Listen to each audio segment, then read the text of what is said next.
it seems like there are connection problems happening again with YouTube. No, seems to work. So, hey everyone, if somebody's already here, let's turn on some music. Let me just check. Some easy listening stuff. What do we play?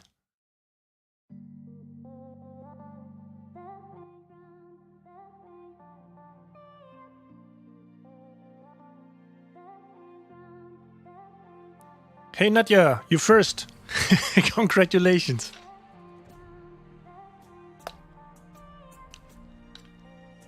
Hope you're doing fine.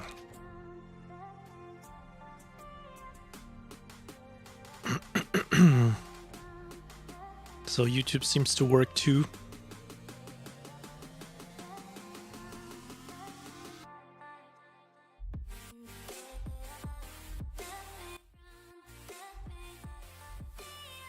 Hey, 7 Tears of Hope.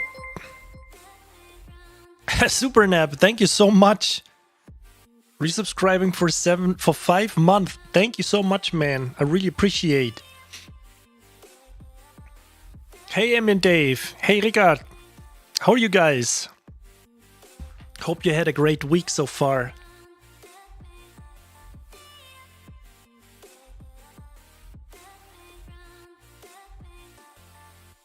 So I hope you didn't have that high contamination rates over there at your places regarding, the coronavirus. As in Hamburg, I think we went a little bit past like 150 or something during like 2 or 3 days ago, but then it went down again. So still curious if, schools will close again or what will happen. Hey, Michael. It's raining in Sweden a bit. Yeah, I think it will probably get a little bit worse towards the winter time.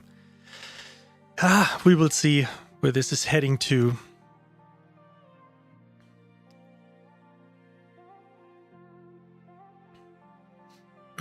Yes, 7 Tears of Hope. Same for me too. Yes, thanks. My week was good so well, but there was a lot of, work involved. So if you're connected with me on Facebook, I proudly messaged today that the video game trailer finally has been delivered, including the live orchestra stems and all that stuff. So there was quite some work. Glad it's finished. Actually, I still have to do a little bit of preparation. This is why it's always good to have your stem groups available, as I do always in my projects, because this is like the typical case where the client wants unmastered and mastered stems. This is always a little bit of a challenge. Hey Xander, hey Chris. Yeah, I know. I don't mean this in an offensive or a bad way, but the US is pretty weird when it comes to this virus.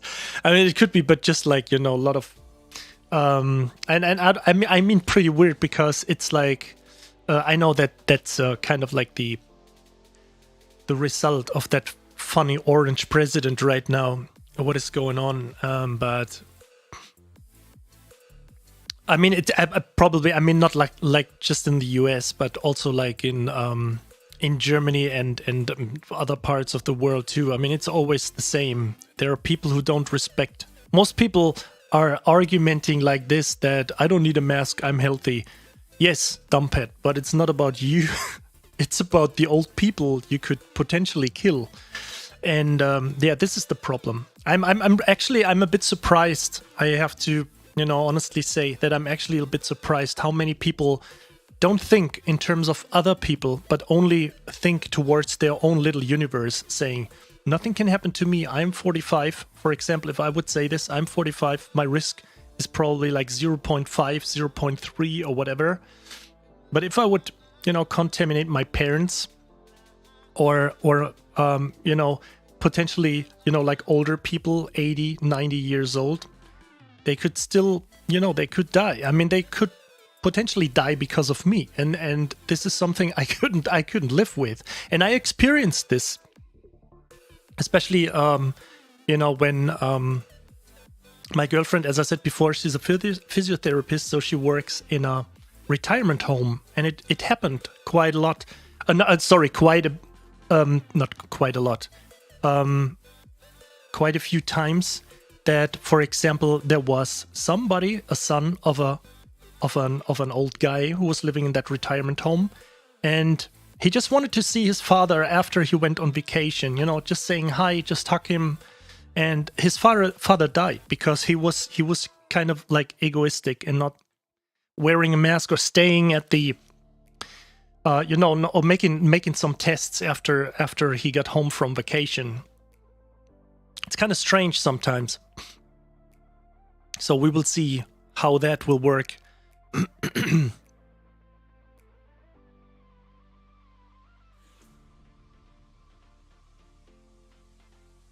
Yeah, I'm just reading through the comments a little bit, but I think people are doing fairly well, you know, with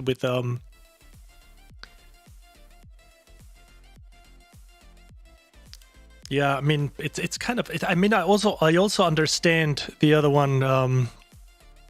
I also understand the other side. There are so many businesses right now who are in danger and everything, so it's kind of a topic. Yes, we will talk about music soon, but this is important too, to talk about this a little bit. You know, I'm usually staying out of politics and staying out of religion and you know, discussions like this or something.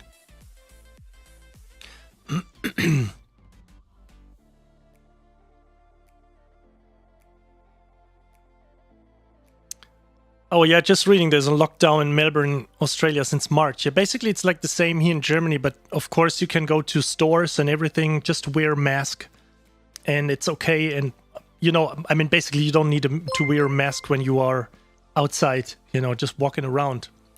Rico Reiser, thank you so much for subscribing for 8 months. Thank you so much, dude. And I will reply to your message soon. I was just too busy, you know, currently, so I will definitely...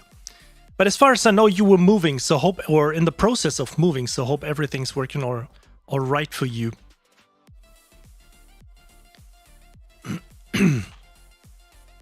Okay, so I would say let's head a little bit into writing some music. Last week, I promised I just have to finish that track we were writing the last week, so let me just switch screens here.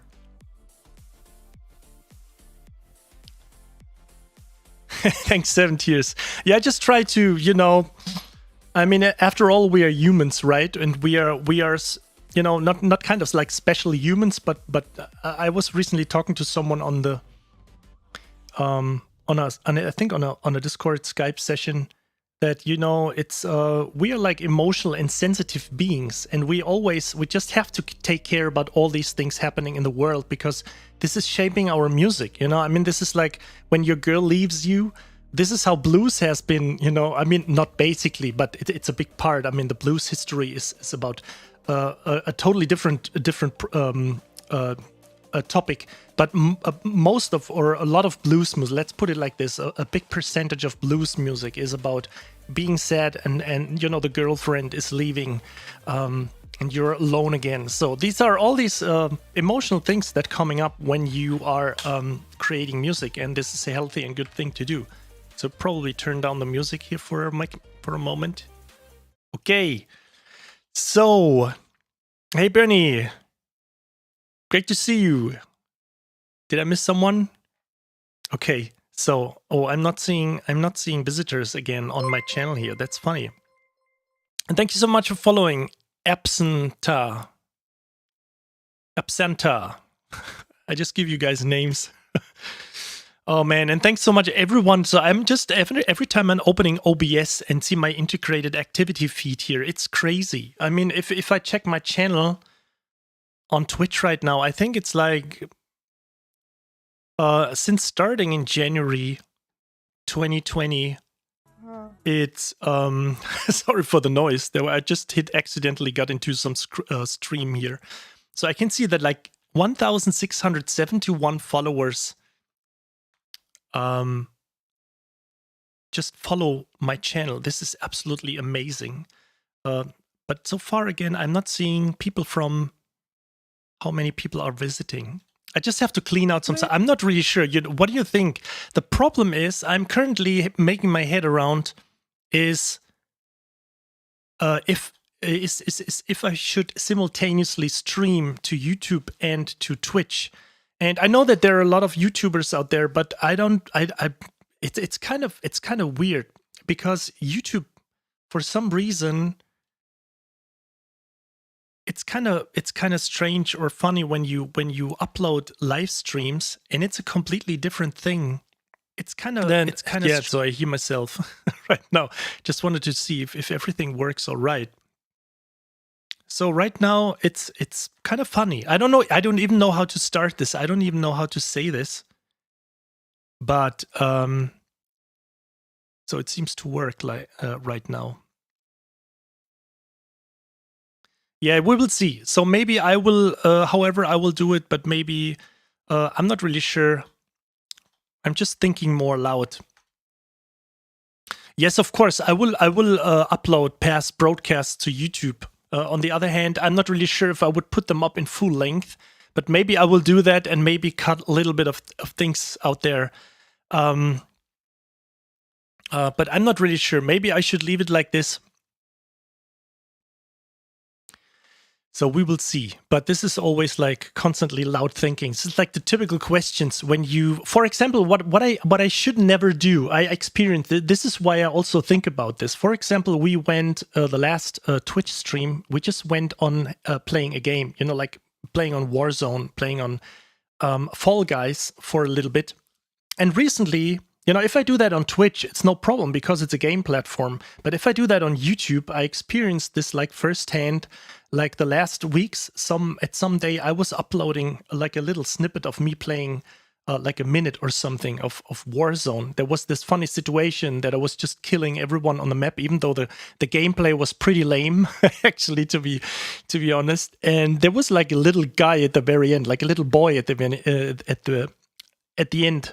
And during the replay of the guy who is like the, you know, how do you call it? Like who made the match, like the match highlight.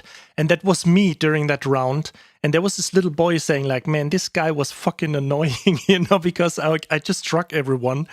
And I uploaded that to YouTube and you would be surprised, but I think I've lost instantly like 20 to 30 followers because posting that video, you know, dislikes, followers just unfollowed.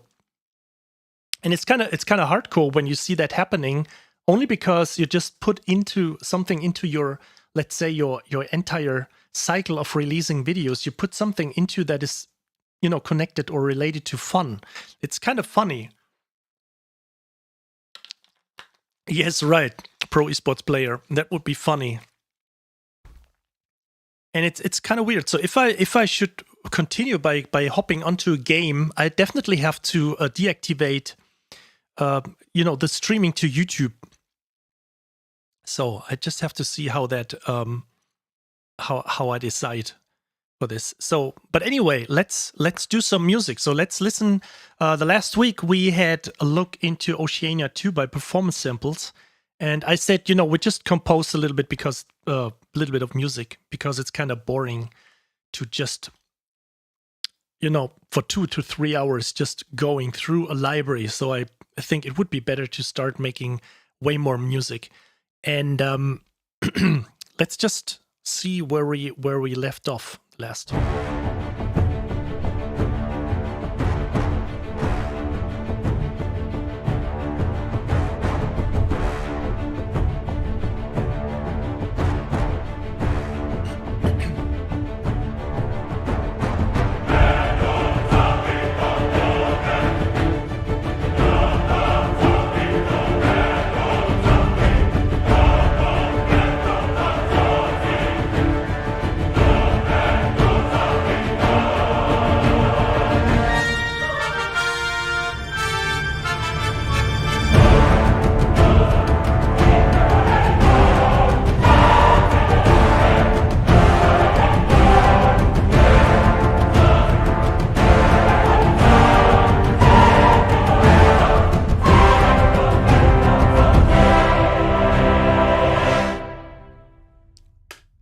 that's it so far. No reverb, as far as I see. No reverb, no nothing, no mightiness, no groups even.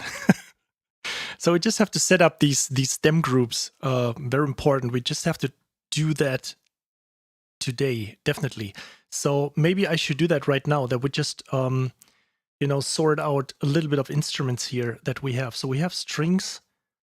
We have choirs. Let me put the choirs at the bottom. Let's put the percussions down here, because this is kind of like I'm always sorting out my template a little bit. So I'm having brass here. So let's put that here. Percussion down with sign player. That's probably brass. We have an empty, whatever. What is this? So we have strings, tremolo strings, trombones. So we have nothing in here. Well, let me just... I need to be careful with that window here today. Just saying. And okay, so we have trombones. What do we have here? We have empty sets. So let's put them down so we can see. So it's very important to me. It's always very important to me to just keep the session a little bit tidy. And to also, we have French horns here. Okay, brass, trumpets. Let's put these down. So, and the low booms, have these here. So now we got the session kind of like a little bit sorted out. Let's got some colorization going. So percussions to me are always, I'm not sure what you guys are using. Percussions is always like orange to me. I don't know. Brass is always blue.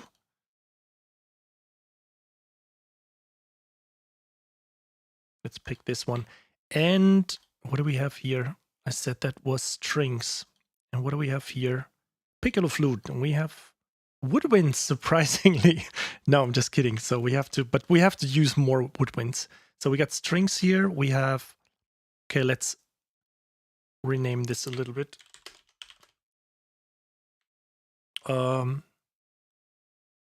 Tremolo. What do we have here? Caspian. 3 trombones. Okay. Caspian trombones. Okay, that's the missing link here.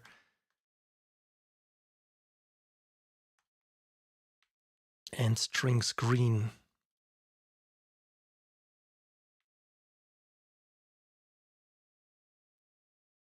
Okay, like this. So we have a little bit, we have that tidy session. So it's always very important when I want to do this. And this is, I think this is the same like in Cubase 2.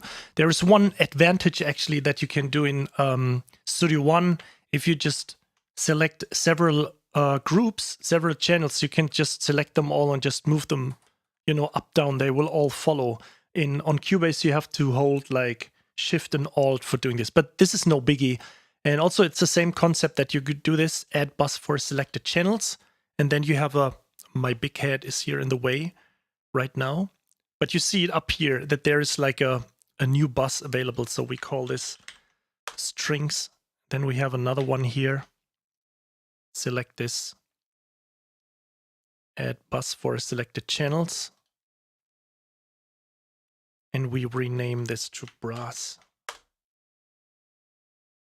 Then we have, maybe I can just, for this moment, like this, turn me off a little bit here, so you can see this. And then we say add bus for selected channels. Woodwinds, and then we have one for percussions, just in general. Usually I do, I split percussions up. So you can see this. So this is basically no biggie.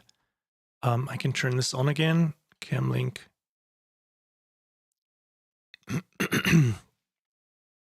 70 Years of Hope. It depends.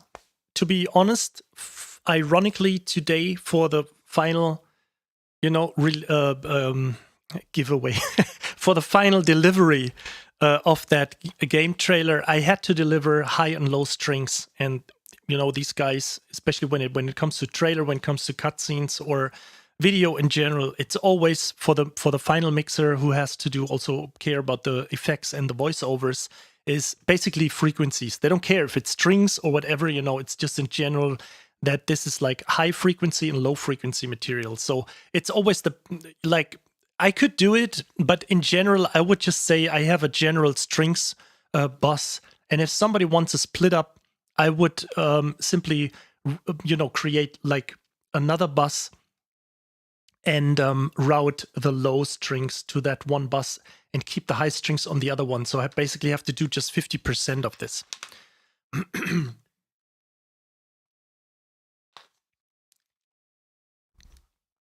Chris, what do you mean? Wait, you don't have to mix? Of course you have to mix, but it's just when it comes to the final mixing, when the delivery of the stems, because sometimes it happens that the client just says, send us the music, stereo file, 24-bit, 44.1 hertz, and then the kilohertz, and then you send off that music and that's it. But some customers want, or some clients want, stems, unmastered stems. So you just deliver them the stems so they can master the entire process.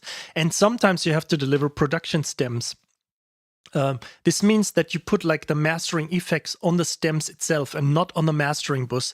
And you're trying to simulate the loudness of the mastering bus on the on the instrument buses. This is very difficult, and I mean it's kind of impossible because you won't reach the level of dynamics and that level of minus 0.1 dB, because it would always clip if you move it up. Because when you have a compressor or limiter on the mastering bus, it's just they have to clip at some point. So the master limiter has action to do, has work to do. So it's not possible to get the exact same sound of production stems in the final master.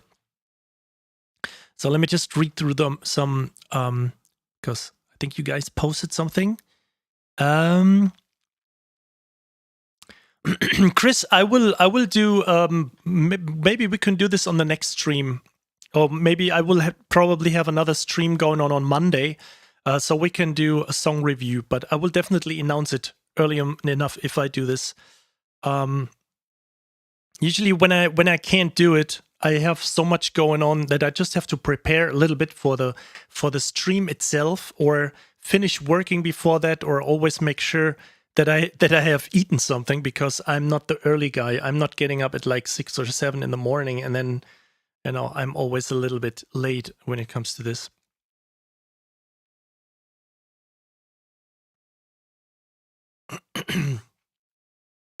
Well, yeah, you can split them up. If you have a string track with big range, it's definitely the best thing that you, for example, do the cut. I always do the cut. And I don't care about if it's, if I have a string ensemble patch like this one here. I mean, this is probably not the best example. Well, actually, it would work. I would do a drastical cut at D2 here, because C2 is the lowest note the viola can play.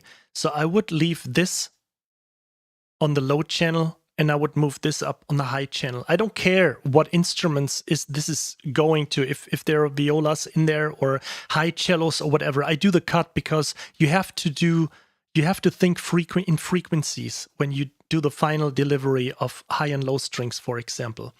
It also happens sometimes that you have, but this is very rare, that you have to split on long strings and staccato strings, because some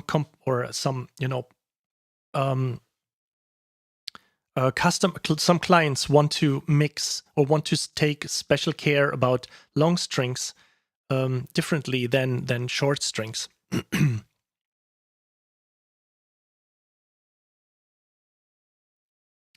Oh yeah, René, yeah, right. This is like a cool feature that you can set up this thing. But to be honest, for me, it's too complicated, because it easily happens that you have to transpose a track. It's like saying, "Great, can you deliver that track like 5 half steps or 4 half steps down?" And you instantly mark everything, except the the percussions, of course, and you just move them down, and then suddenly you have that split going on, and then it sends these notes to different channels, and the entire track sounds different. So, to be honest, to be really honest, digital audio workstations for me got too complicated with all the settings. I mean, if you're preparing sheet music, if you are an orchestral arranger and you work with Cubase and you work with expression maps, personally, I don't see any reason why I should use expression maps, because it's the same like key switches, but you can see these expression maps in the orchestral score. For example, I know that from Cubase that if you write pizzicato, it automatically picks that channel to your virtual instruments where you have your spiccato patch loaded. So I'm not writing orchestral sheets. I have an orchestrator and I just export my MIDI and rename the tracks and take care that everything is sort of like cleaned up. And I send him my stuff and I leave it to an expert. I'm not interested in creating orchestral, like a score paper. This is not like a highlight. I'm not getting wet by doing this, It's like a lot of people. The thing is, I'm getting kind of wet when I do handwritten charts, when I do handwritten sheet paper, as I did during my studying time in Los Angeles, when some teacher said, you know what, we just listened to that song, we know how to play it now, why don't you write it out note for note? And that was really great. I was sitting there. This had to do with art for me. I was sitting there, had my big sheet paper, and I was just writing all these things. That was really crazy. And it almost looked like printed. I should show some, I should dig some out from the past, from like 50 years ago. Rene, yes, of course I write with a full ensemble, but I'm not taking, what I wanted to say, I'm not making use of these advanced features like automatically splitting stuff at a specific note, because this is additionally stuff you have to think of. If somebody says, can you replace the strings? Can you replace those, sticky, fast-moving strings like clients how they are? And that they tell you, to change your string library or something, you do this. So if I would automatically split these notes, it probably would sound a little bit different. If I would suddenly have to split like high and low, and I would use like this automatic sending to another channel, I'm not sure, if I transpose something for like a half note, you have basically, and if you have an ensemble library from C2, you have the violas recording with the patches. So most of the time, I'm not really sure if it's happening here, but when I listen to this note, you don't hear violas, right? This is just double basses and cellos. But if you move to the C, you get the violas in there. And this is the split I always do at like C2. So I will make sure that C2 is always up there. So if I just transpose stuff, it kind of changes, So I don't want to make it too complicated. But maybe I'm not, sorry, I'm not getting it. But what I meant is that you can select your MIDI notes on your event and then right-click and send them to another track. Oh, okay. And in that way, split your strings into high, mid, and low strings instead of having to move everything manually. Yes, but I just try to. I just prefer to do these things manually. You never know. At some point, it always happens. Maybe I'm just the only one, but at some point, when you deal all advanced features, and it starts for me with using key switches, at some point something gets fucked up, and then the more technical advanced stuff you are using that's pretending to make life easier, the more can happen at the end. Let's say I make use of key switches, then I make use of expression maps, then I, have a lot of sound design elements in there. Then I would use all kinds of automatic features like chord tracks and automatically change some inversions or something. And then suddenly at some point you get into this, get into that session that you create another layer of voices that suddenly triggers something else. And then you transpose something and you accidentally hit the key switches. So you change all the articulations. So I'm that easy guy, I'm just maybe I'm too dumb. But I just like to have my setup as easy as possible because I just want to take care of the writing. Yeah, I checked that out, but to be honest, I don't need it. I don't need these expression maps because to me the same. It's like big key switches. If you use key switches or if you use expression maps, I don't see. Maybe I'm not getting it, but I just try to look into it, and it looks cool. And that you have these big, bold things that you can just move up or down. But if it's like a small MIDI event, I have to move up and down, or if it's like a big bold thing at the very top, I don't like to have several articulations on one track because I always feel this kind of limits me. If I have sustained strings, for example, playing a soft pad, and the customer want this louder, I don't want to deal around with the perfect, let's say, assuming perfectly painted mod wheel automation of the dynamics, because this is something then you have to change, or you would have to dial in CC7 or something, or automation. I simply want to move a slider and saying, okay, move these soft strings up. Because then when you fool around with all these other things and then suddenly, yeah, but now it sounds different. Now the dynamics are a little bit different. And then you have like 10% or 20, or let's say 20 notches of more CC1 going up, and then it changes, for example, another layer of samples being triggered, and then suddenly there is something in there that sounds different, and I don't want the track to change as little as possible. I'm not really sure if this all makes sense to you. You may probably sit there and shake your head.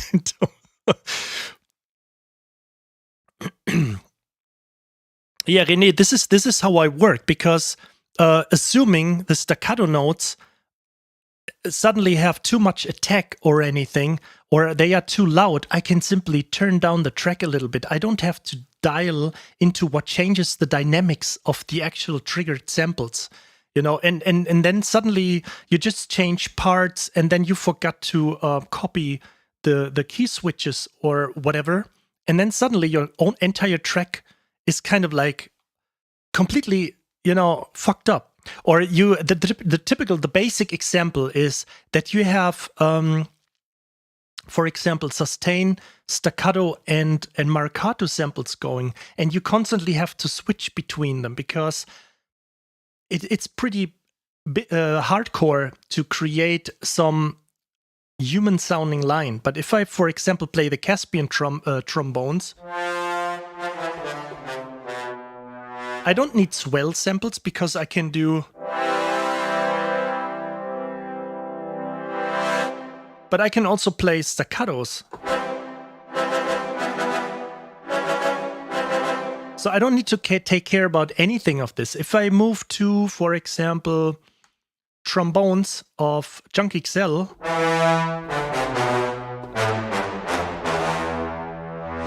I don't want to deal with key switches. I'm not the best keyboard player, but I just want to be able to...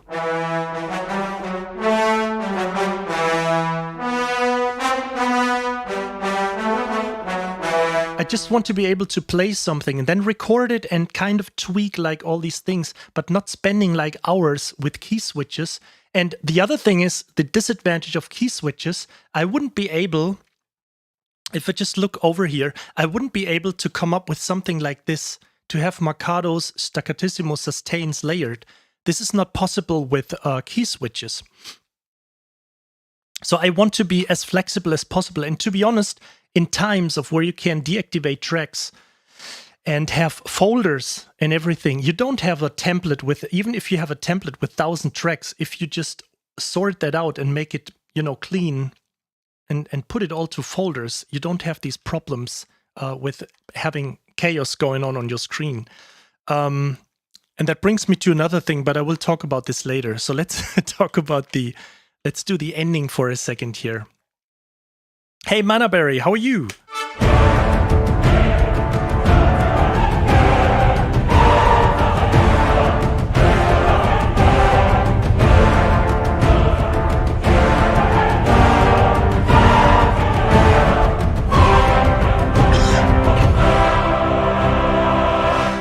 Okay, so I think we go back to that part here, and we just accent it, and then we just have probably our full track being this long. So this means when we are here, we probably should have something like decent 1 minute and 30 seconds. And we said on the last stream that this should be some kind of, you know, like area introduction, let's so to say. So typical example, you're playing World of Warcraft, you're going to Stormwind, and you go through the doors, and this is like, you know, go through the door, and you see like the camera flying around, for example. You have like a little intro scene. Maybe it's a little bit too, so it's more like maybe the military part of Stormwind, and not like the market place where you have like all the taverns and all the funny people, you know, maybe dancing, playing flute, and it's a little bit more serious. So maybe you can use this for like a, let's say like a stronghold or a castle where like some mighty general is living, or whatever, you know, some emperor, and you're just having that quick little introduction scene of the area. Kevin, yes, that's Junk XL, Staccato, Macado, and Sustain layered. It's all put on top, and this enables me to just move down the mod wheel and do staccato notes, and if I just move it up, I have the Macado and the Sustains playing.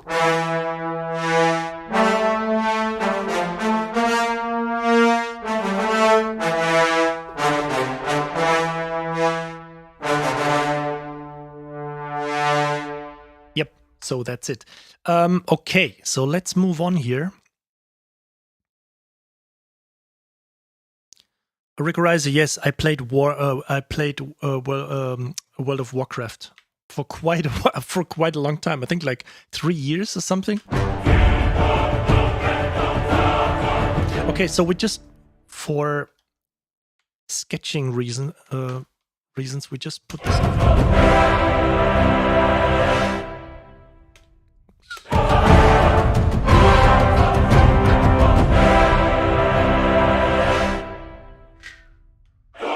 Okay, let's do another inversion here.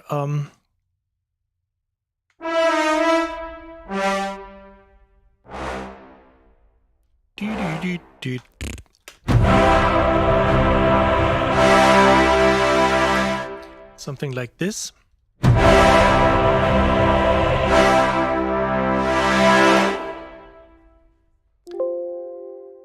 Oh, really? Oh, I hit F1. This is like, I don't understand why F1, one of the keys that are kind of like, you know, the easiest to reach. Always open the manual.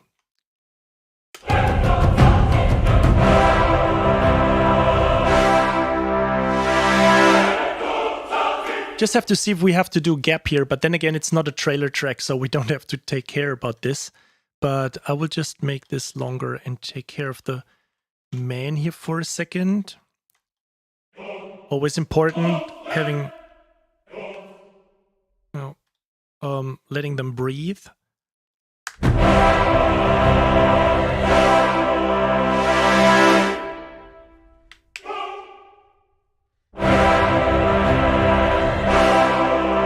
Let's leave that. Oh, so, and the next one here.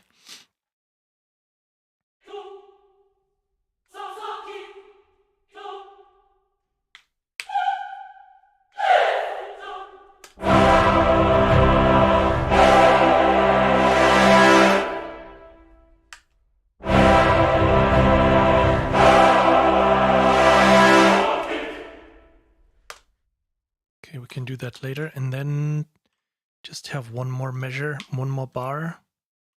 Just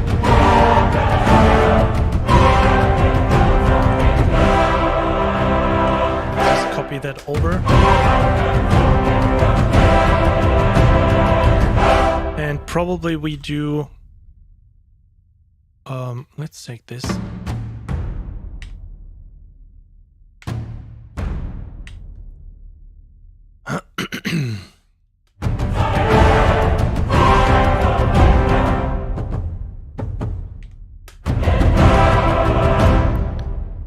Take care of the dynamics towards the end.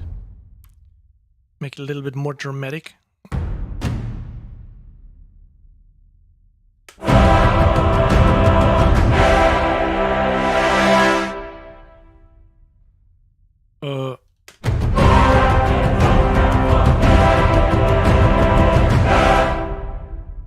I delete?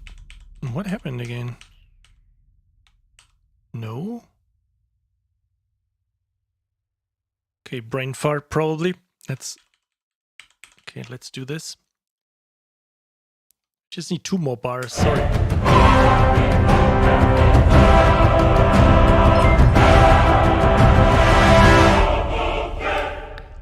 Quatilis, thanks so much for following.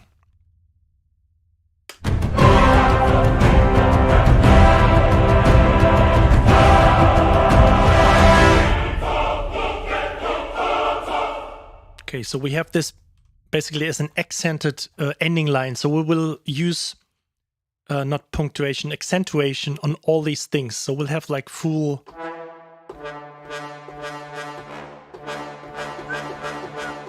So maybe let's take the man and just copy that over. See how this sounds.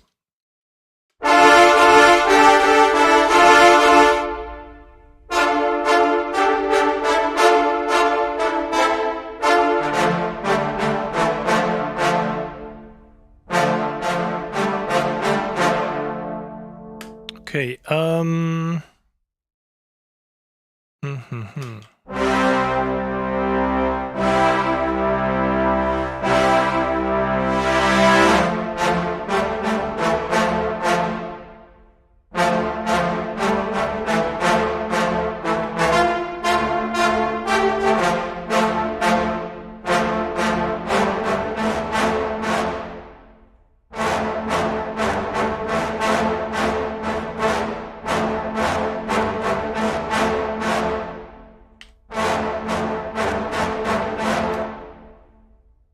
kind of funny because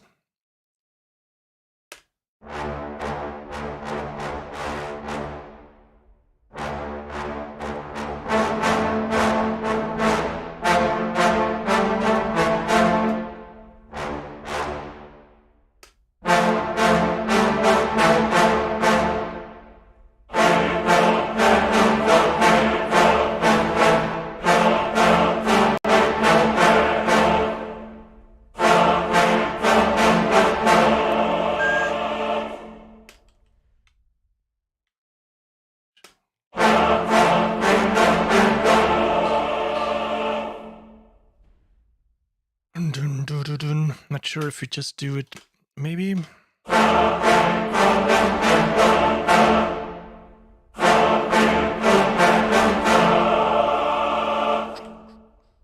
No, we just do it like this and then...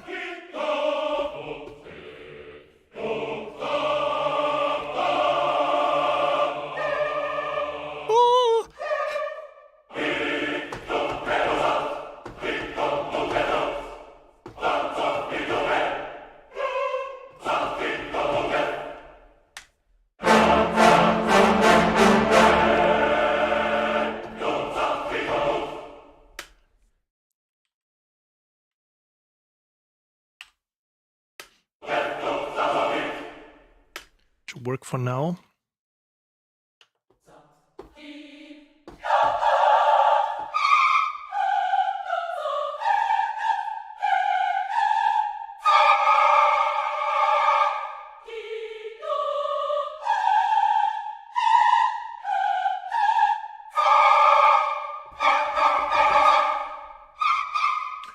That sounds too funny.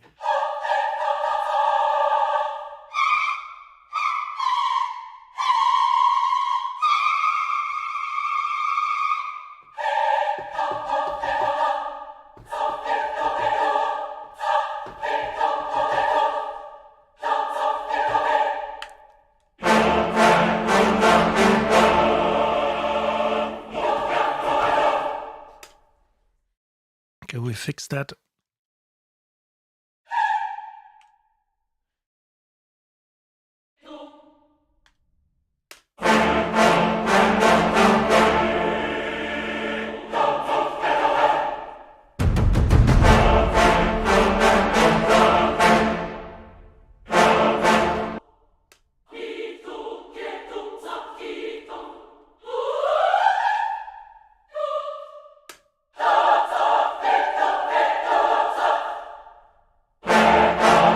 Okay, so again, I don't care how many women are singing here. I also don't care how many men are singing here.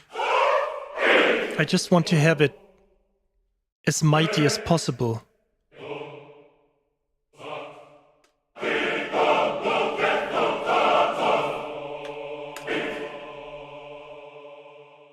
Oops.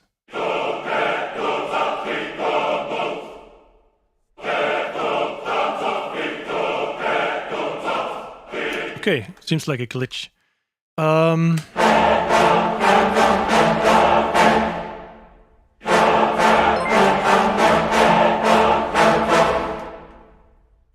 MP Studio, thanks so much for following.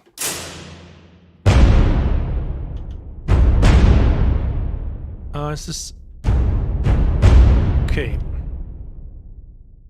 Just have to be careful with these.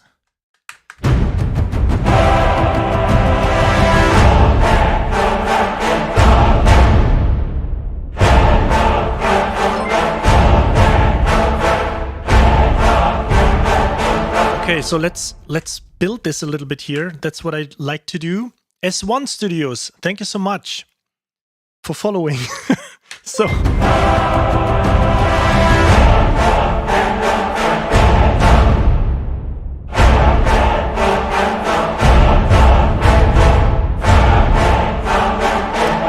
yeah, I was just sorry.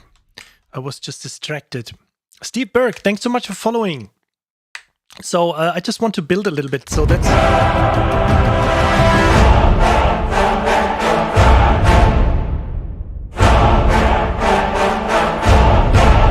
And now...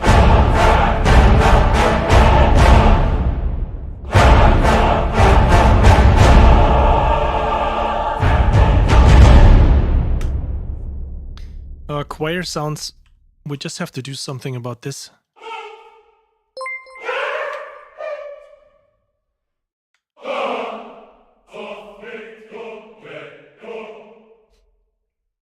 S1 Studios, thank you so much for your subscription. Thank you so much.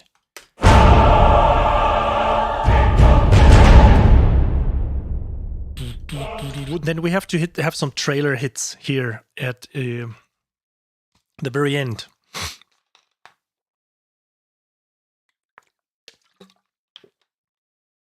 Oh, Remco, you have to follow. You have to just, enlighten me. What is LTYT stream? Maybe there's something I have missed again.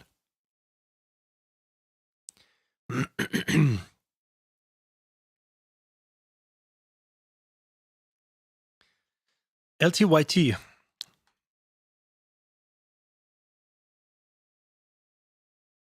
Just coming up with some kind of words, but they all sound pervert. So I'm not trying to assume what LTYT is. Listen to your tracks. Okay. I don't even know. I didn't even know this existed. So yes, we will definitely do that. Did I say that that I want to do this in German? I said that I definitely want to do a general stream in German.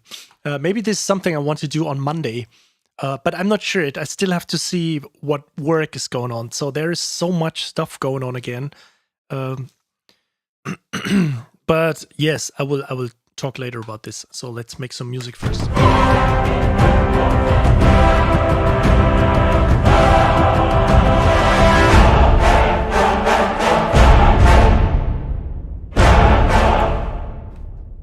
Just have to listen here.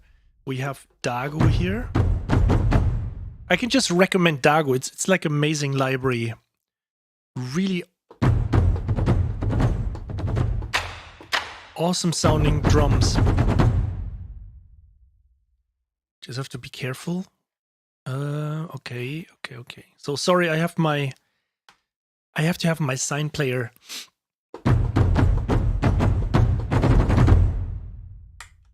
Oh, Dirk formed LTYT. Then I can happily accept it. I mean, I would have had accepted it no matter who formed this. But I mean, this is the first time I heard this. So, but we will definitely have an LTYT session.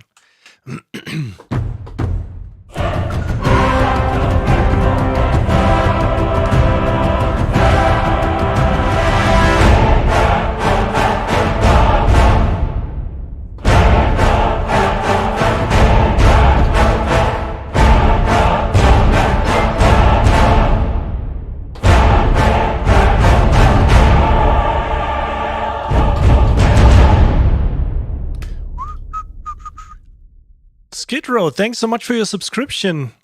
What's going on today? You guys are crazy.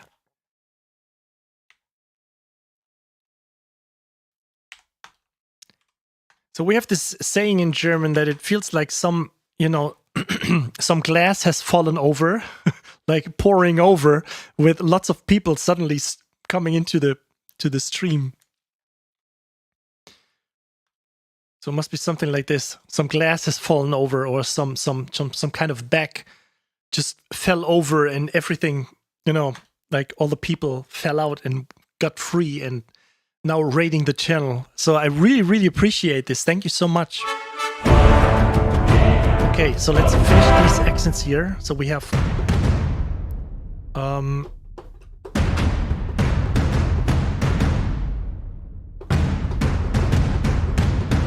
so we would just basically hit the accents.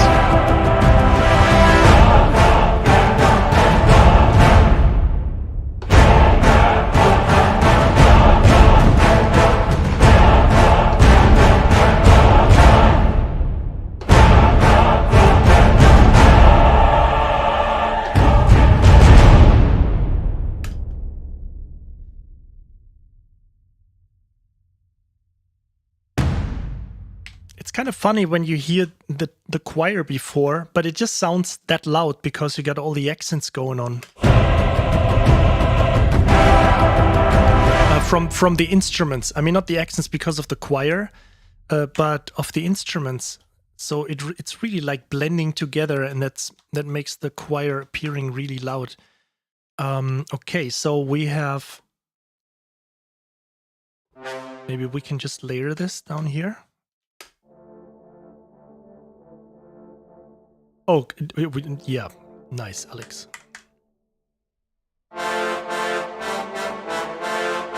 So we have to be careful with the length here, because this is not working like this, because let's make them really short. No short mean. So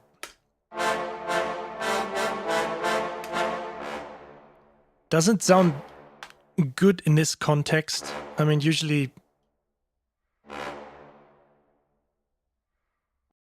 but I just want to layer this with Junk XL brass, so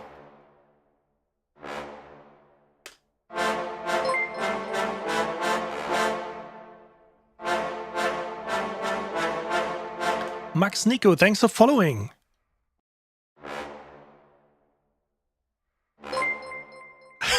What is going on? Liano Music 96, thanks so much for following. What happened? Did somebody raid the channel or something? Oh, Skid Row, also thank you so much for your subscription. I didn't mention you, right? Or am I slowly getting old? Man, you guys are amazing. That's amazing.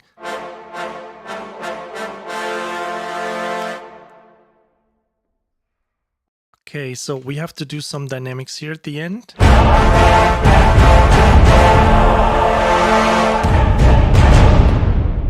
And we also have to take care of the ending.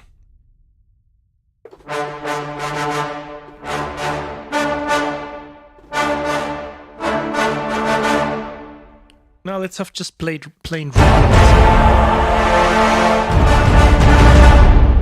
Thank you, latency. So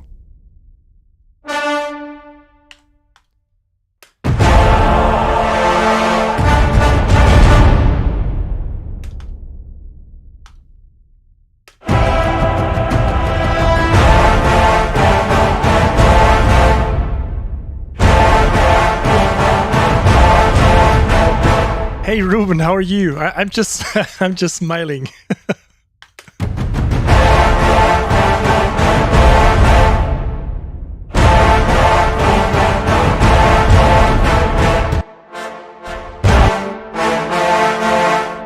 Okay, this sounds definitely too funny, so I just have to take care of this.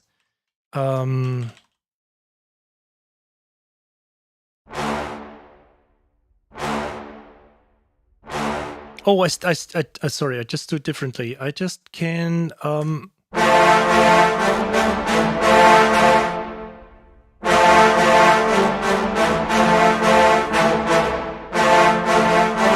Fucked it up.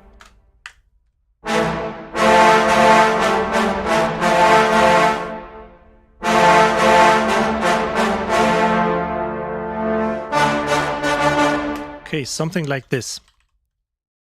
So it should be obvious because I'm just had to ditch down the mod wheel here to have the staccato notes only playing. And now I can just go in here. It's always a little bit of fiddling around, but maybe this is also a little bit too long. And this should be shorter.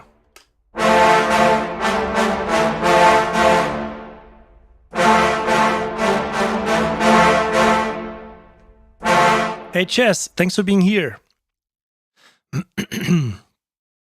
Oh Renko, thank you so much. You did some promotion for you at the Guy Michel Moore in his stream. That's why all the subscriptions are coming in. Oh, but please don't misuse other channels. You know, I don't want to, you know, appear like some kind of a lich, you know.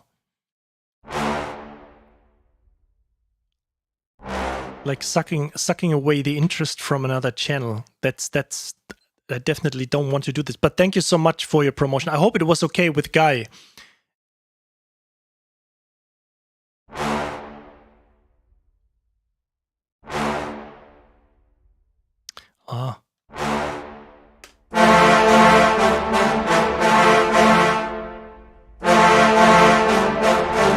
Okay, so we just have to make this a little bit more.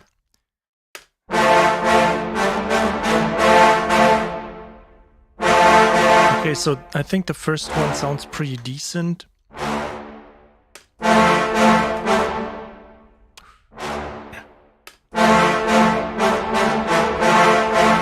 Okay, I think this is like the obvious pattern to go.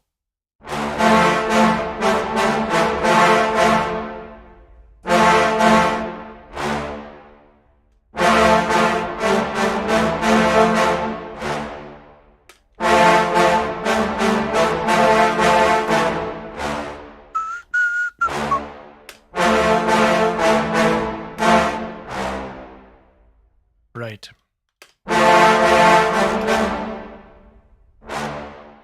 So I'm sorry, but I always need a little bit to clean this up, make it sound, you know, try to make it sound a little bit more human.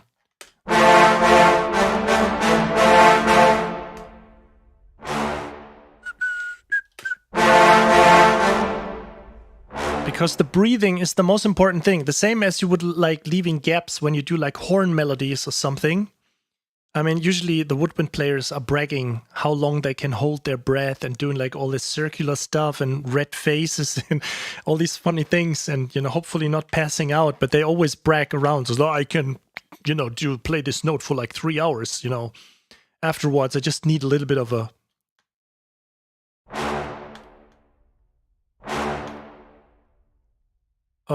you know, how do you call it, like a reviver, something like that. I don't know the medical term. It's like reviving somebody by putting the heart.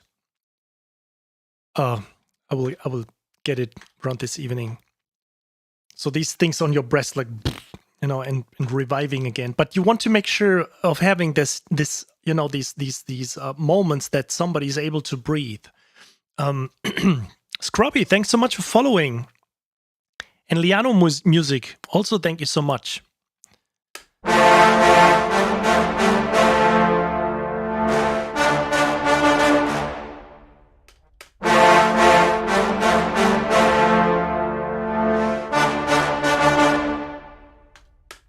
Hey, Amaya Music.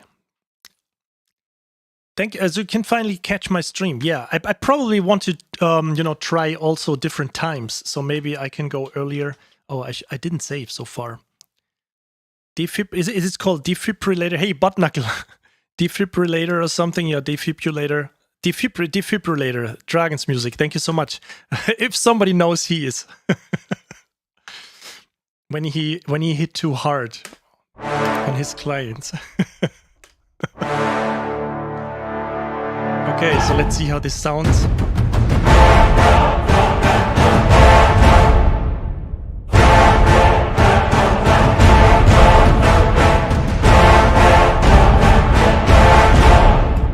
Okay, these still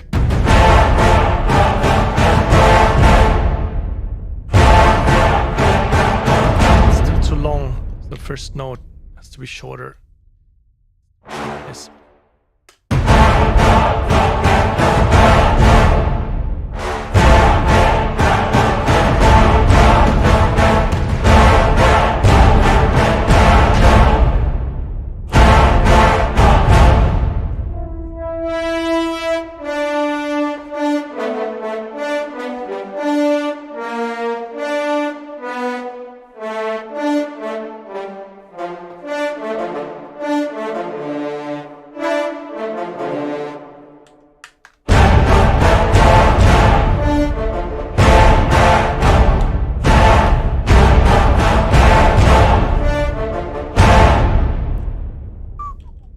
Something like a little...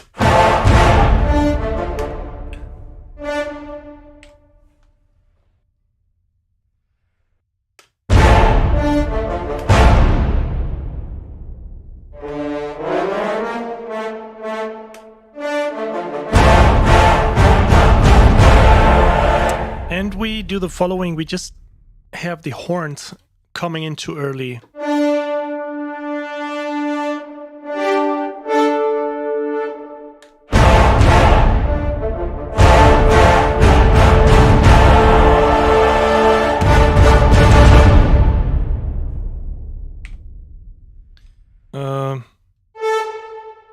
May sound good or not. I'm not.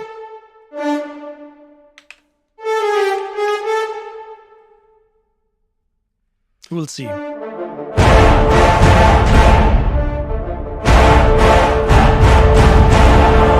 Okay.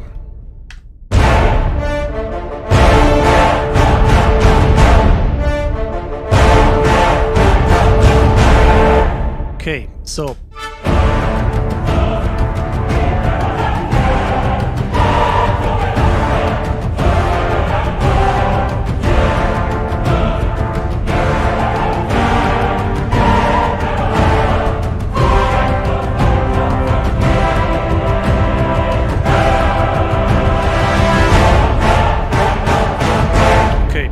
plain simple.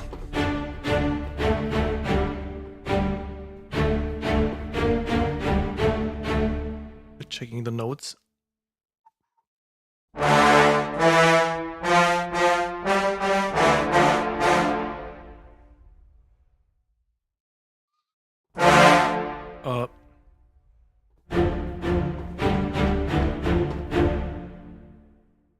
Okay, so we just copy the low notes because I just want to have a plain accents here.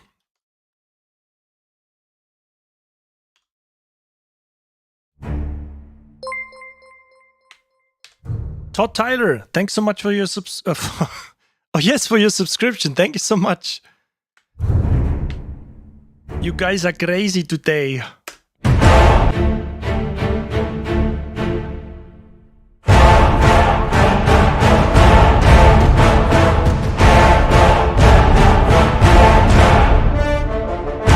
That sounds funny. I would just still have to work a little bit on this.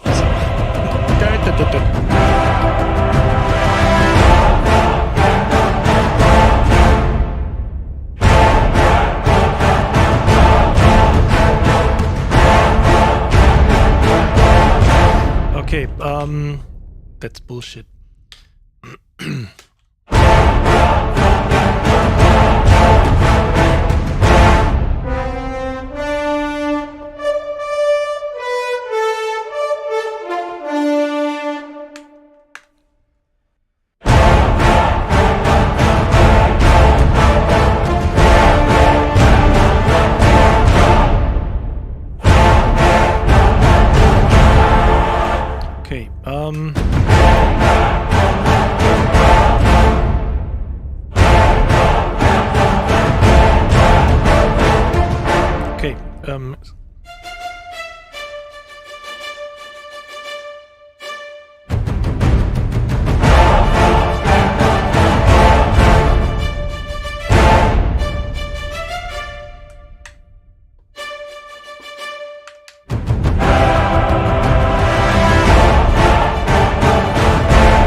Move.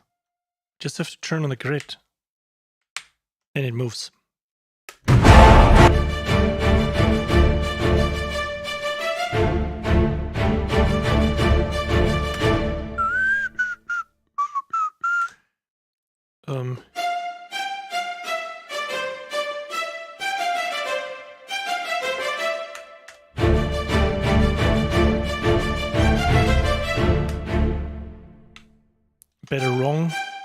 Better wrong than nothing.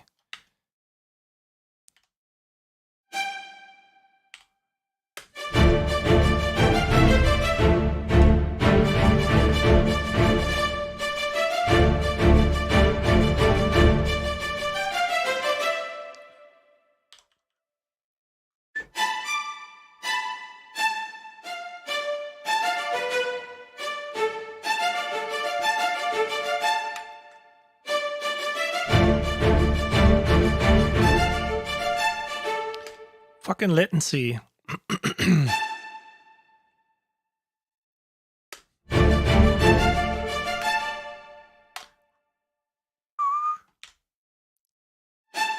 So let's invert this last thing here.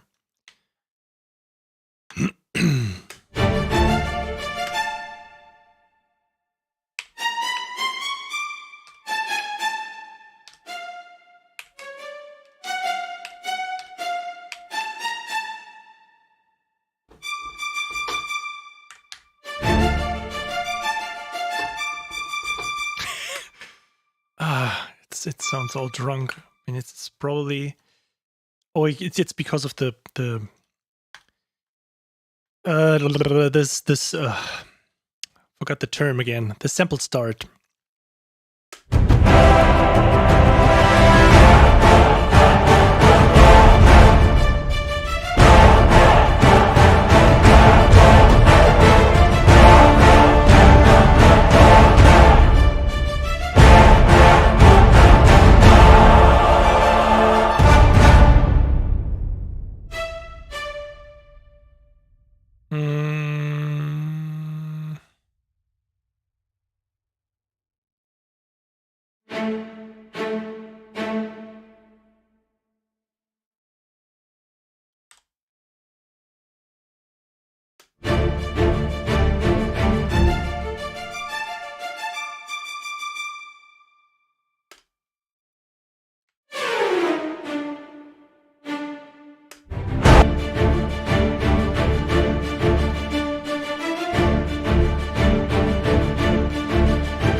Okay, answering some questions. Chris, there is nothing chromatic in this track.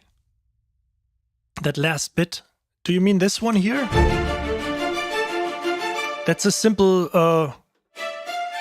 D minor arpeggio with just inversions, so there's nothing chromatic in there. And it's nucleus. It's the simple spiccato patch. I love using this because it's just instantly there. And what I typically also do is that I try to take out a little bit of that 4K on string libraries so they don't sound too harsh with all the bow noise and everything. And you don't have to do this with nucleus, I experienced. And also I think with Araya, so they are perfectly kind of like, I don't know, I'm not saying that other libraries are not perfectly well EQ'd or well recorded, but I find other libraries that you have to do that dip to not have them as harsh, and I don't get this with nucleus. Maybe it was just, the style I'm composing in so far. I'm not really sure. But guys, I'm turning on some music because I simply quickly have to hit the restroom. I had too much water, so I will be back in like a minute.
So back. So some music in between. I hope you guys still here. Man, this is weird. This kind of like makes me nervous because I can't see how many people currently like watching. So I just have to check back and see my channel, what is going on right now, because I can't see it.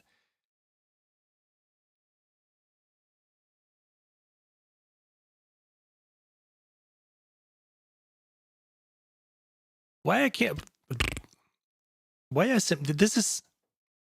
I don't know. This is. Can I see this here? So this is funny when you try to do that on YouTube. Oh, here. This is there. I can see my live stream here. Oh, it's driving me through all kinds of. This is funny. YouTube is really funny when it comes to this. Why can't I just open that stream somehow and check it? So I can check my stream on Twitch here.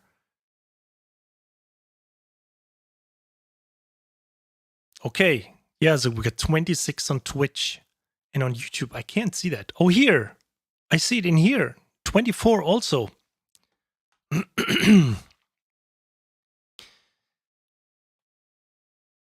Okay, I think I skipped a few questions here. Sorry, let me just... Oh, Yaroslav, Jarek, nice to see you. I use Oceania 2. We introduced this yesterday, last week. And so this is Oceania 2 by Performance Samples. Nielsen, will you have your live stream uploaded later? So it automatically always uploads to Twitch and will be there for like a month. And also the live streams always will be recorded to YouTube automatically. So it's on each platform. The only difference is that on Twitch, the recording, I think, stays up for like a month or something, and then it will be deleted. And while on YouTube, it's like a content platform, so it stays forever unless the YouTube servers burn down. Yeah, I know. Yes, I can see it in the OBS software, but then I can just see it probably in Twitch. Let me just quickly open. Yeah, some kind of OBS. I know there's some kind of software. I just need to have this all here. I can see it in Restream. Typically, the thing is, you can see this in the down bar that you see how many people are watching, but I can't see this right now. It's kind of funny.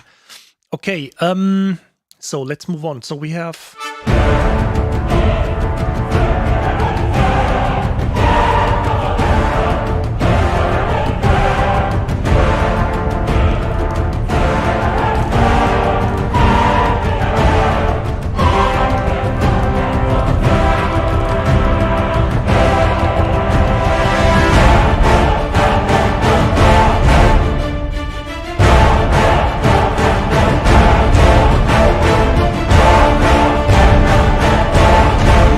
continue this dramatic melody here.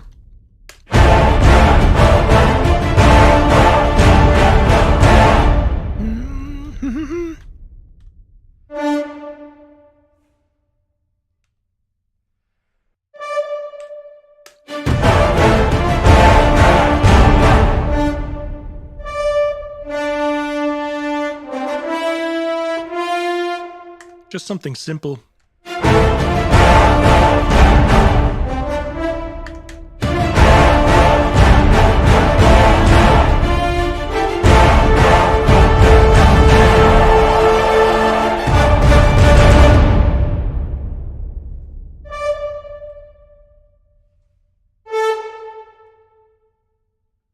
Haven't here.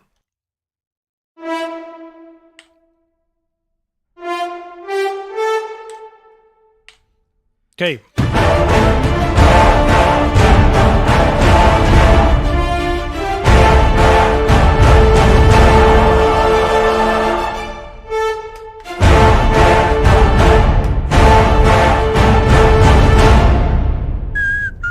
Okay, let's play. Let's do something like this.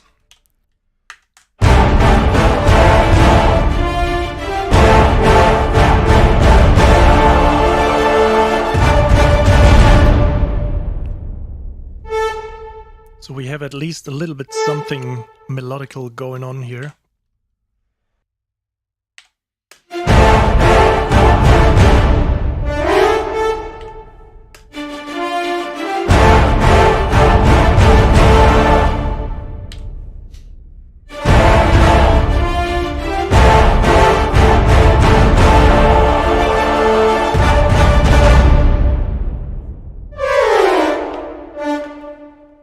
Okay, and we have trumpets. So we just probably...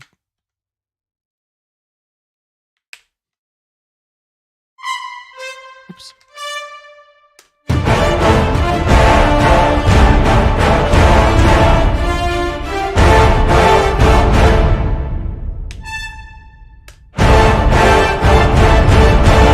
Nah, it's too much. Oh, fuck you, manual. What did I did? Right? What did I did something? Show packages. Yes. Okay.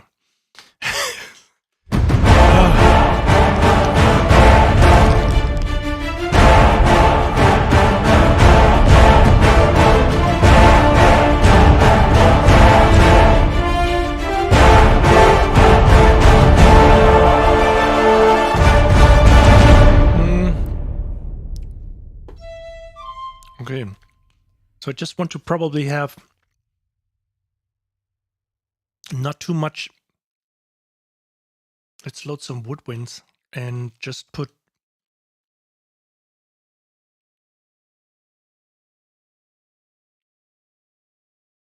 let's use nucleus for a second. Oh, actually, I can use that right now. So I just have to get used to this because I built something funny. And if you're interested, I also have this in my store. And I'm I'm trying to do way more like this. But this is actually a funny thing because this is the great thing about Studio One. You can have it here. What I'm going to talk about right now. You can have this here, but I think it's way better to have your libraries sorted here. So as you can see, I got all my libraries sorted in here, and I can just go in here and say single patches, woodwinds, and I have like the complete woodwind ensemble, staccatissimo, and can just drag and drop this right into my session. And all you have to do is delete that empty container here. I mean, you can just drag and drop it right to the beginning of your track. And there I have my woodwinds. So I did this for the entire Nucleus library for the 1.1 update. So it doesn't work with any previous stuff. And I used Contact 6, the full version. So if you're interested, you can get this in my store. So this is for the for the promotional part of tonight. I just don't want to get into much, becoming like a sales channel, like QVC or something.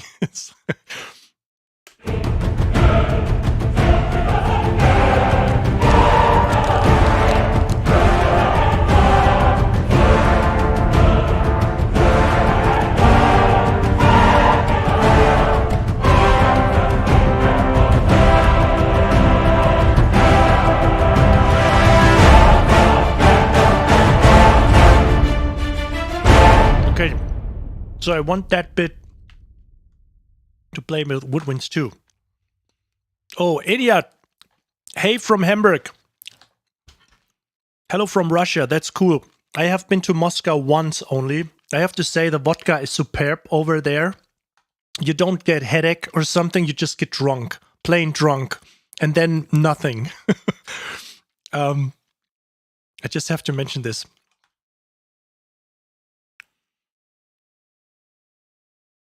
So let's just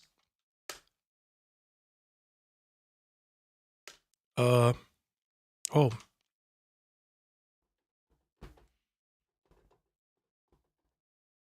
What happened? Why is this empty? Did I delete something? What is going on right now? Oh, I just... Huh?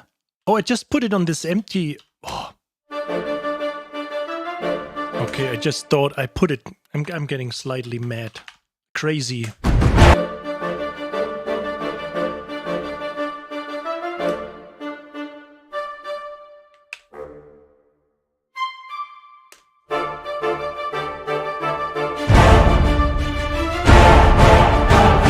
We don't have minus 120 dB, minus 120 milliseconds.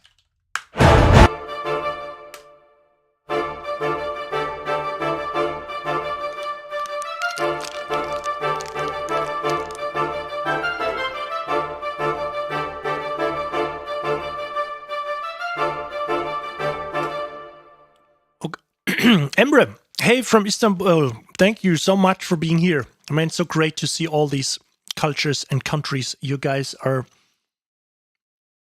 coming into the stream. I really, really appreciate this. Worldwide connecting composers. Vidayal. After a question, I will answer that, of course. Do you have any best service library by Eduardo Tarilonte? Yes, I do. And if yes, what do you think about these products? They are excellent.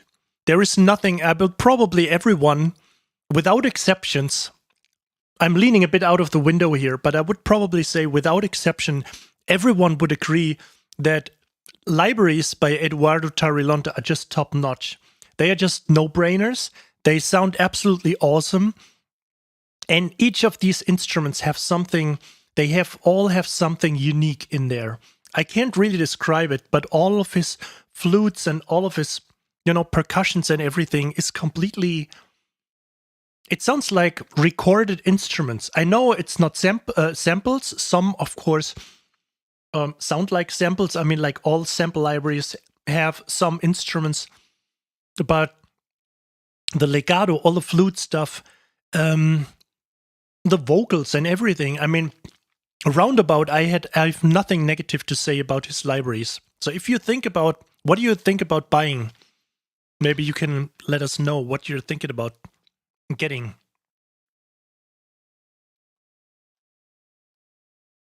But you have to be aware that Eduardo's libraries are not orchestral libraries like traditional strings or traditional brass or something. So he likes to create ethnic world instruments. So you just have to be aware of this.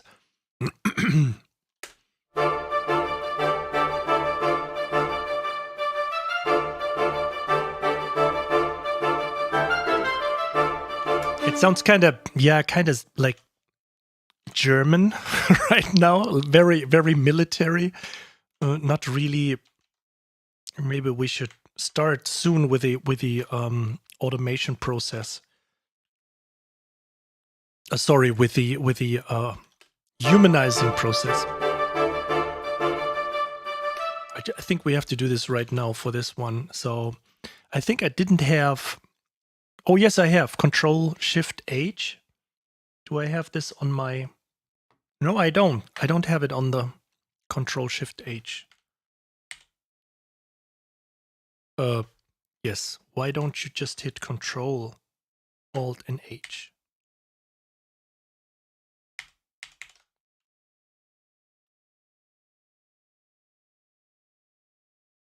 Control, Shift, and H. Oh, what is going on with you? So, -9, okay. Okay, that sounds better. It's also a great thing about Studio One. Hopefully, I just have to see if this works.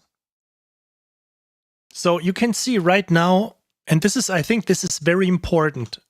I always like to have a clean session, always tidy and like, I mean, I'm not trying to compose in blocks, but I always want to have it that it looks like blocks.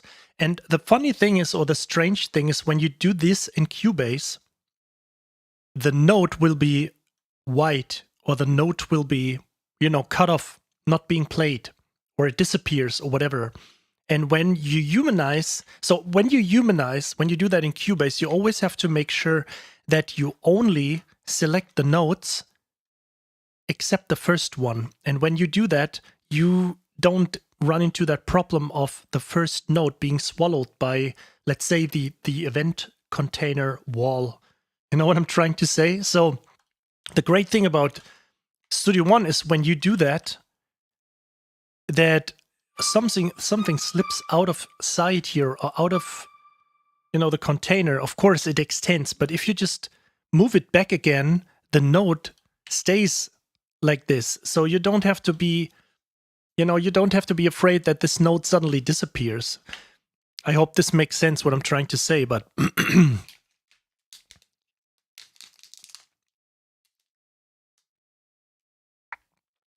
You'd like to mix synthesizer music with orchestra and ethnic elements. Yes, this is always a good thing.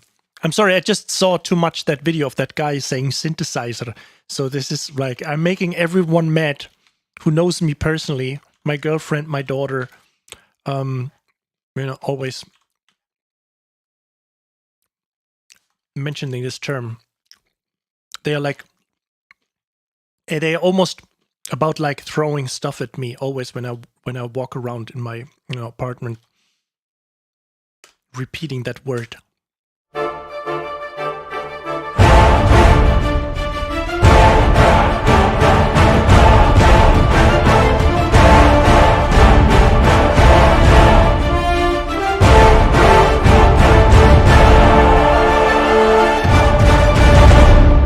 Something sounds funny here.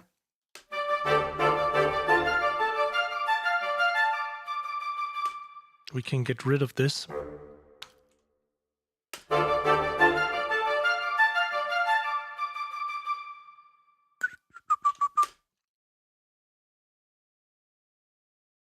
Okay, so this is too high. Just lower this an octave.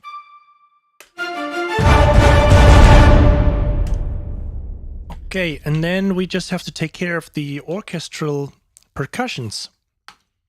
So let's just have, okay, next project probably doing these patches would be Pandora.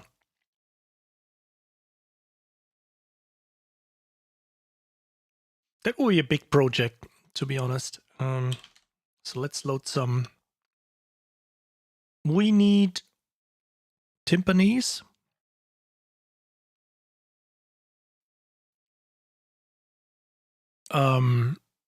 Hits and rolls.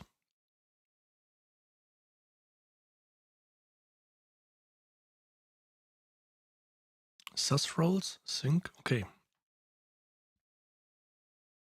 If you still have a little bit of money left and you never heard about Pandora or project like Symphonia 4, this is like an absolutely amazing library because we have total control of when the crescendo's coming in. So it's always will be like 4 beats or 1 bar because we are in. What are we in? Yes. Good example, 6/8. So we have six beats. So we have 1 complete bar, and this makes it's totally cool because you don't have to, the problem with like you have to control these with a mod wheel or just have to stop, and then sometimes you don't have controllable timpani rolls.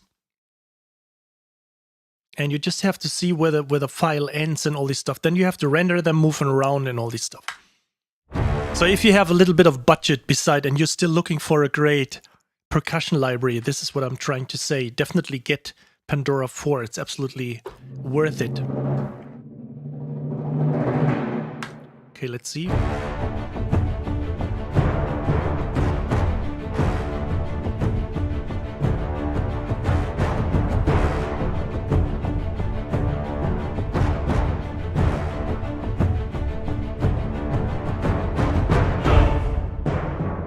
Okay, let's double these. Bum bum. Okay, and then we have. Okay.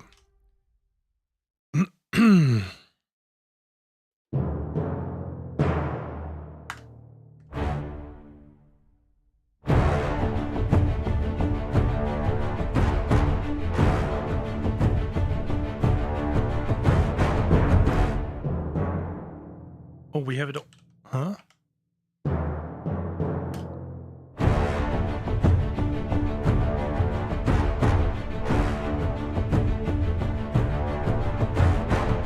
Oh.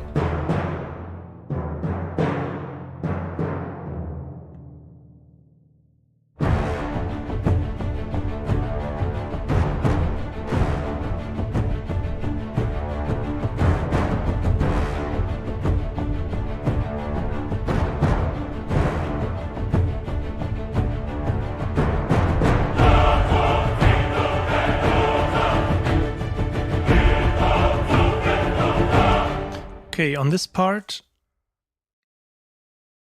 Okay, got it.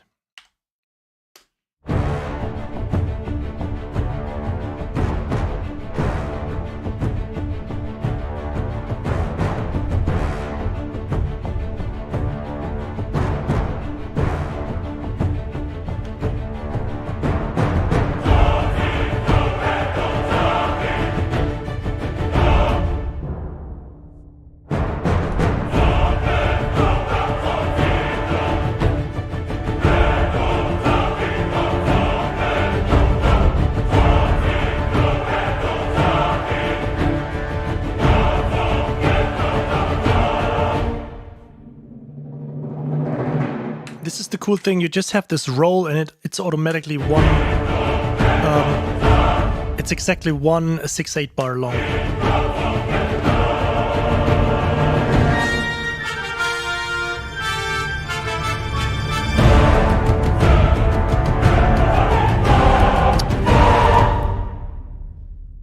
Oh, sometimes...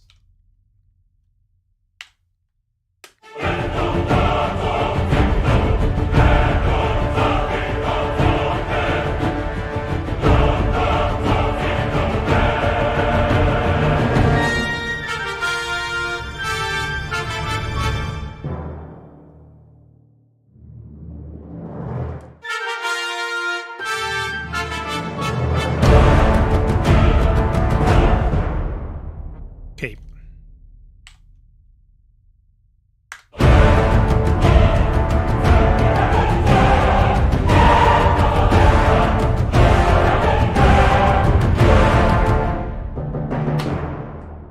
Okay.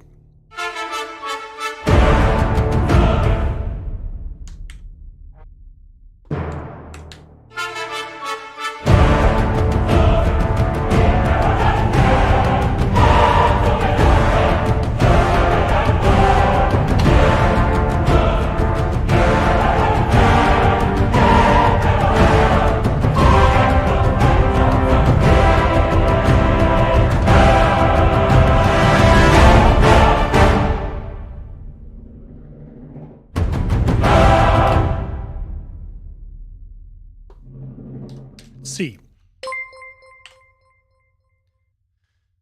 Todd, thank you so much for your subscription. Thank you so much. Scrubby Chan, I totally missed you, I think, when you started following my channel 35 minutes ago. I probably was on the toilet. Thank you so much.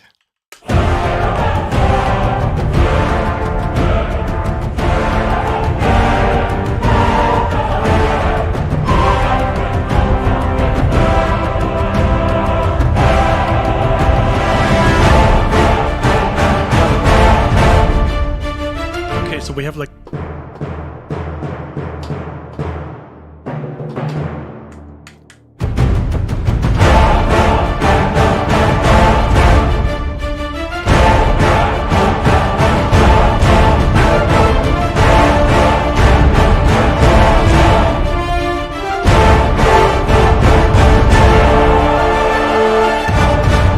fucked it up at the end.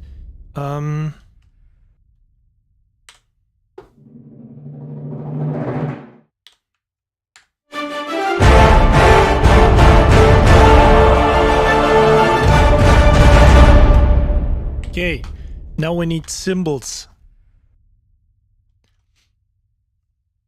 It's kind of funny. I feel like let's sort this out a little bit better here. So we have percussion here too. What do we use? This color. Okay, P4, not PS4, P4 temp. Now we need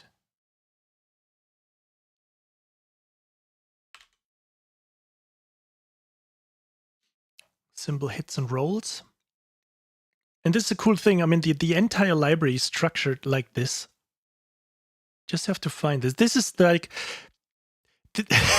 this is why I think this is a great method to have like all instruments inside, you know, the files folder. So if I just want Caspian, if I want to have whatever, flute shorts or whatever, if you want to have the entire soloist section at the same time of nucleus, and for example, let's say all the strings, or just the violins and the violas, you can pick like these patches here and import them right away into your session without doing anything. You just drag and drop them over, and you have instrument and tracks created, and you are ready to work. So I think I will totally dump the entire template question, even though I was taking care of this for like so many years. I mean, it's like 15 years of just like template videos and trying to set these things up. And also I have this available on my store, and this is for free. So I just want to share this with you guys, just in case if you didn't find this already.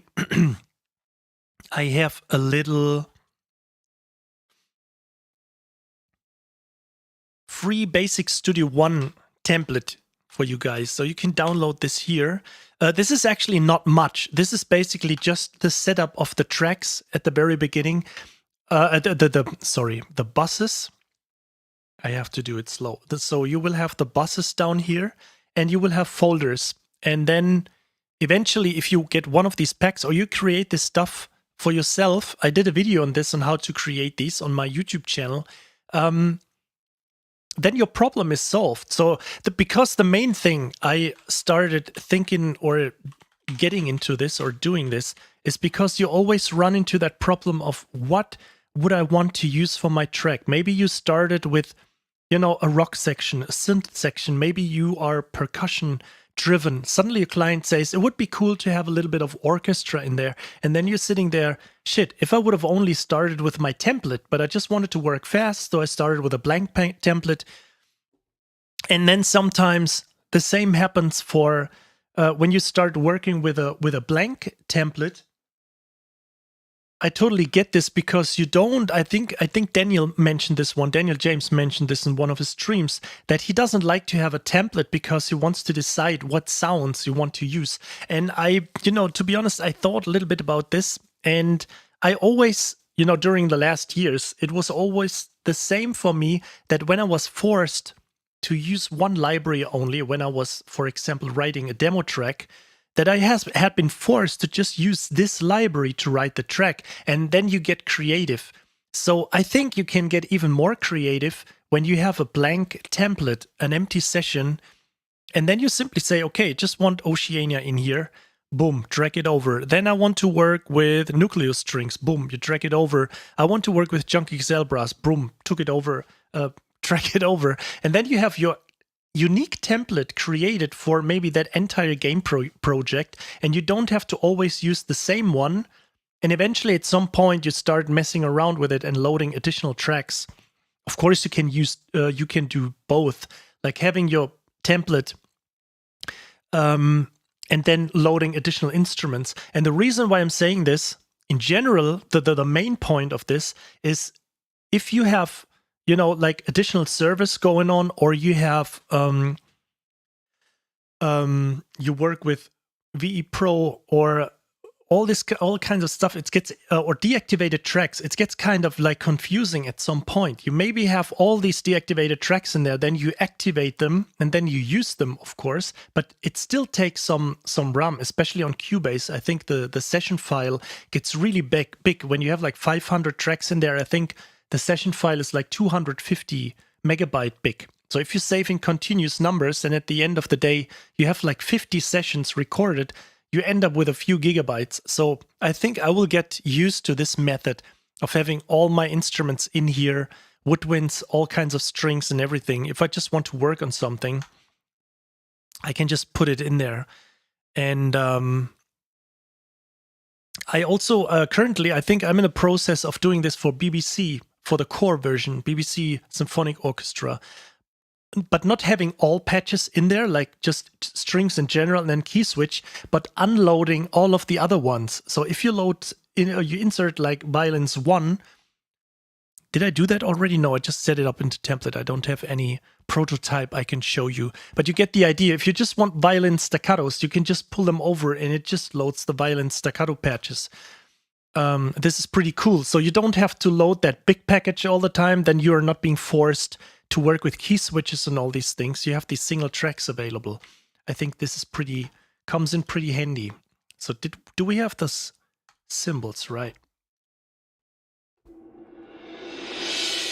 So let's set this to 6 beats also. Just want to put a few accents in here.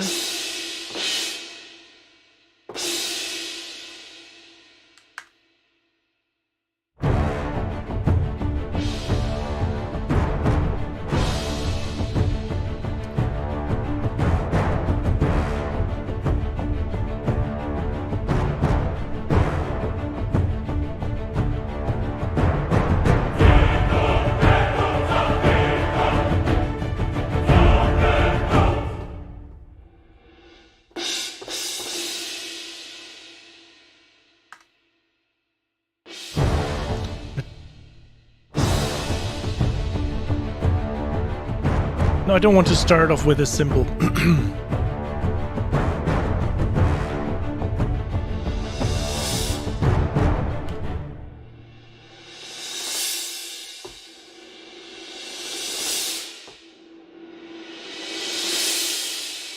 This I want.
No. Okay. Just using one stopped symbol at the end.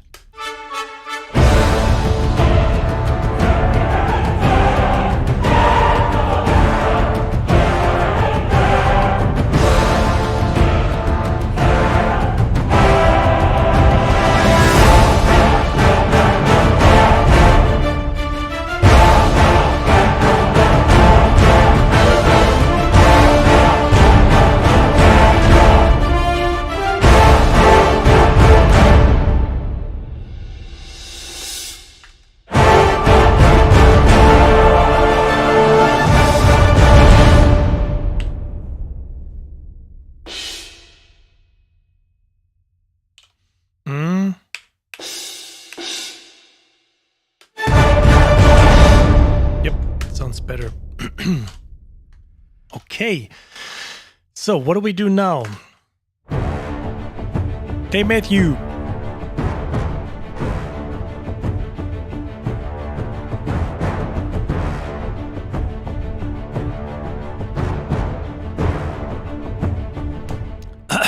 Vidyahal, so I just have to get on the right side some FL Studio stuff. What do you mean? Did you see some FL Studio stuff right here? Yeah, I have FL Studio, but I just try to, get a little bit into it because I simply want to be able to work in every DAW because I think they all inspire you in different ways.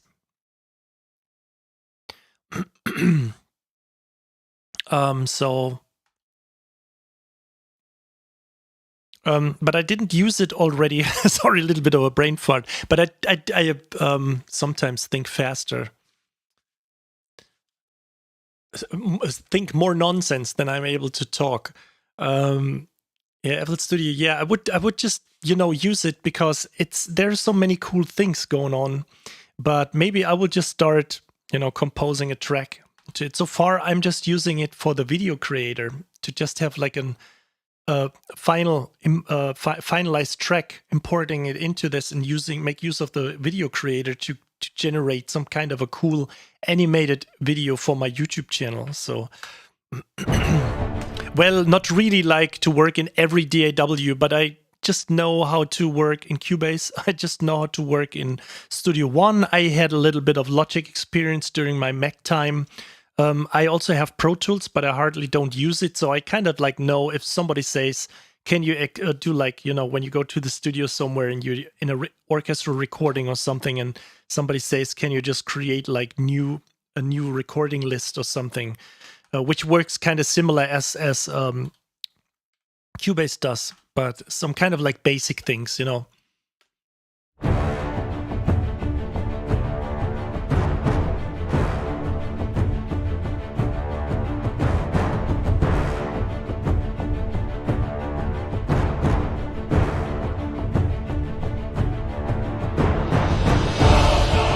Okay, I just want to have something in there that I was inspired to do. It's a funny story because Steve Sidwell, he's the orchestrator of Robbie Williams. And I was working for one track for Sarah Brightman, and I delivered basically my final orchestral arrangement for a track of Sarah. I mean, I didn't deliver it to him, but it was, you know, delivered to him. And he was actually doing the final orchestration for that track. And it's so funny when you finally had the chance to see the entire... he did some additions to the track. So he just had some... He just said, is it okay like to have some additional ideas? And of course, I mean, I'm never, you know, never in the way. It's like, this is my work. I don't want to do this. So I'm not that guy. So if somebody says something like this, of course, especially if it's a pro like this, and then he came up with some kind of a cool, let's say, woodwinds thing, which is not really like a complete melody, but I think it fits always. And to be honest, I always feel inspired by using this little figure in a lot of orchestral compositions I'm doing because it just works so great. So let me just try set something up like this. And I always use let's load the sustains and the staccatos, put it on the same channel.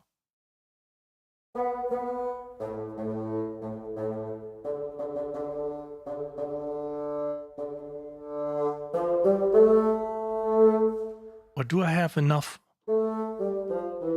Oh, I just want to have, of course, I want to have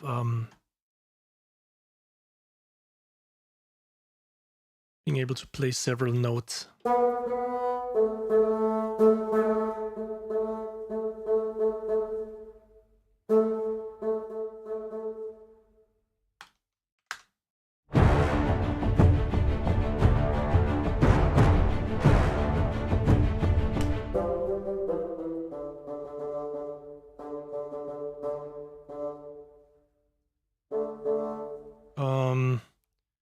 How do we do this? How do we apply this to this track?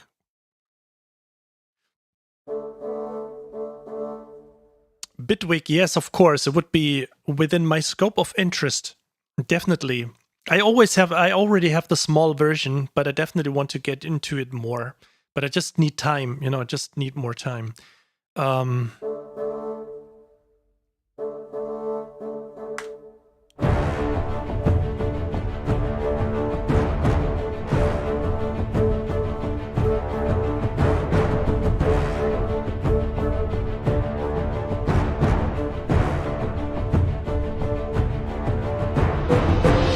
Okay, let's just make it even more simple.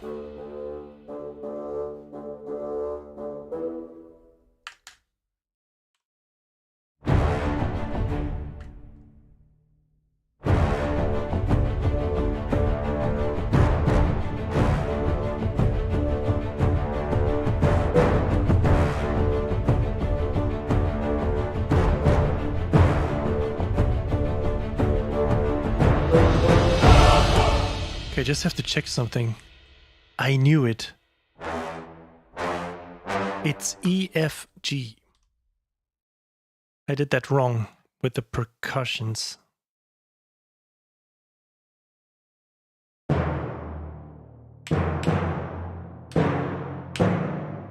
I did a test and nobody heard it. Nobody of you guys heard it. I'm just kidding, of course. Okay,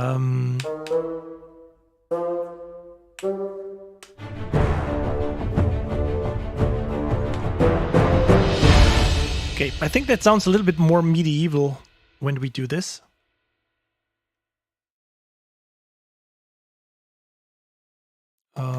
No.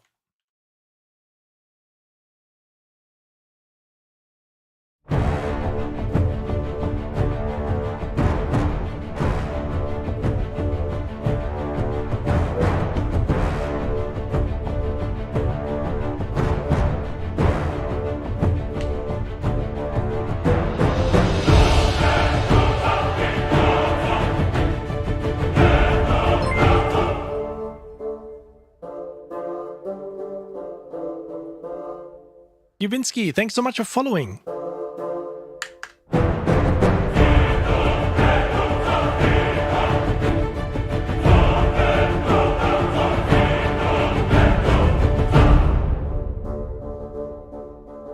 Let's follow this rhythm here with the bassoons.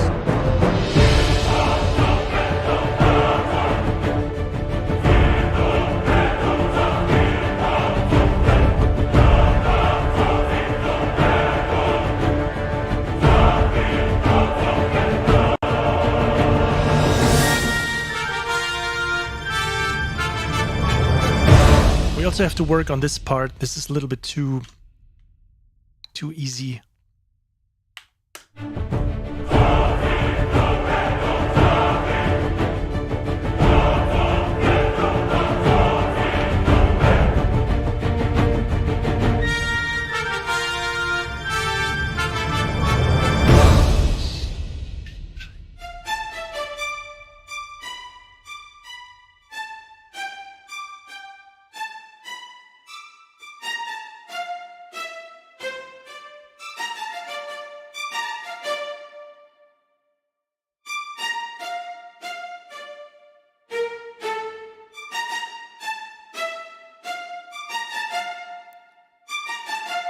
Okay.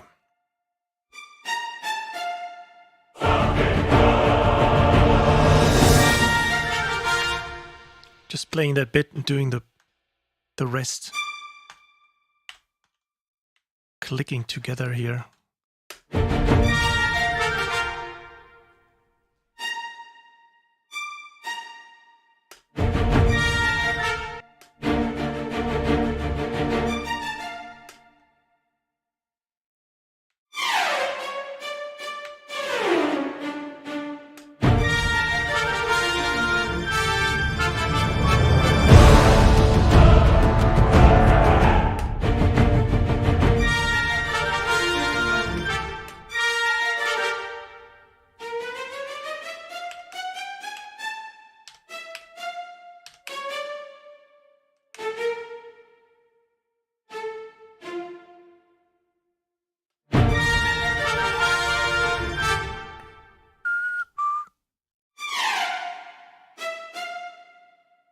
Oh, come on, really?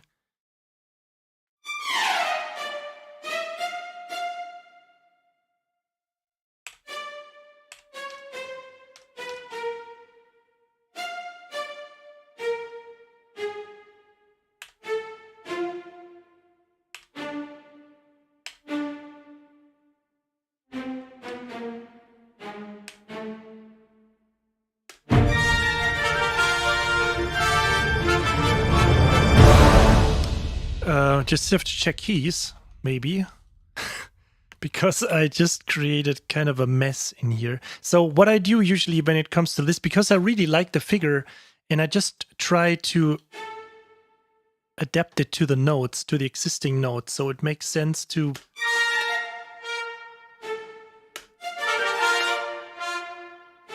So it's still in the scale, so there's nothing really... Let's...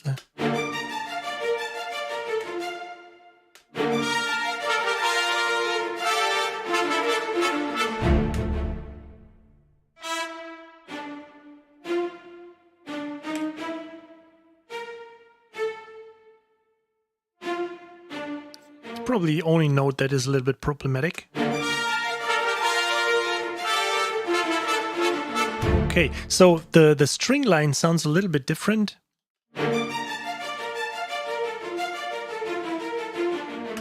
Sounds even better. It goes a little bit out of structure, but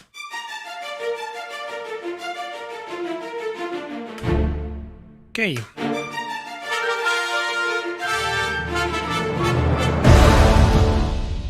But this is still too simple. Just want to have it a little bit more complex.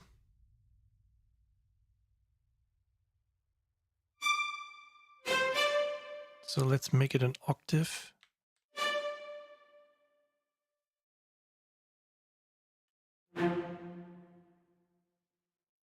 Then let's make it a 30-second note grid.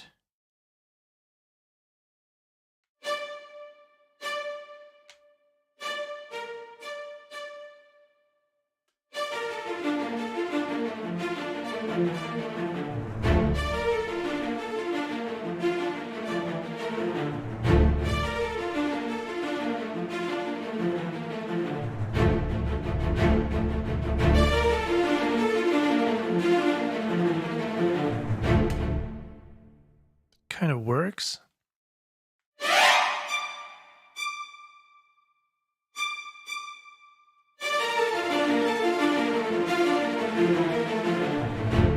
Okay.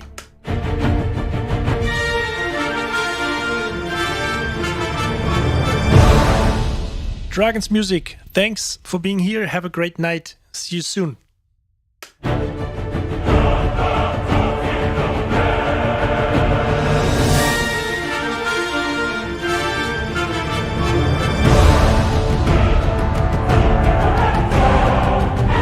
Hey Rasha, thanks. so great to see this, that you like the funk videos we did for Petting House. We're playing funk and stuff like this. Yeah, we just have to take care of a little bit of more, popular music and also like rock and guitar stuff soon. But yes, definitely. So thank you.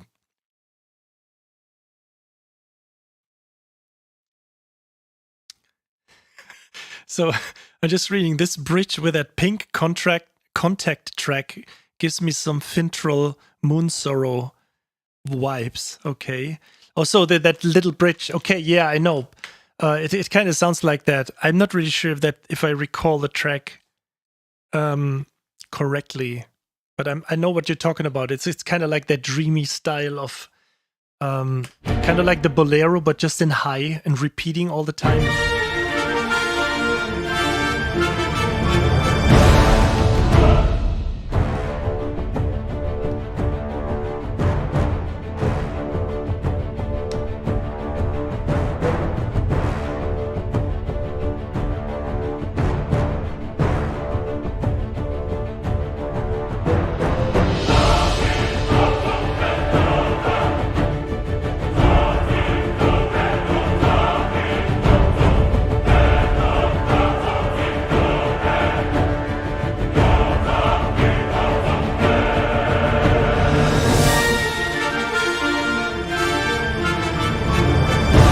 Something sounds a little bit funny here. I see. This is the problem. We didn't delay Caspian trumpets to -100. I all the time thought something is kind of like sounding off, and also not the trumpets, the trombones. Let me fix that.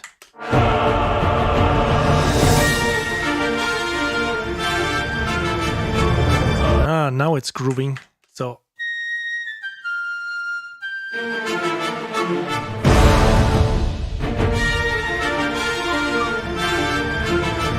Let's do let's get sophisticated a little bit more. Let's do a little bit of a flute melody or something from the clarinet going upwards.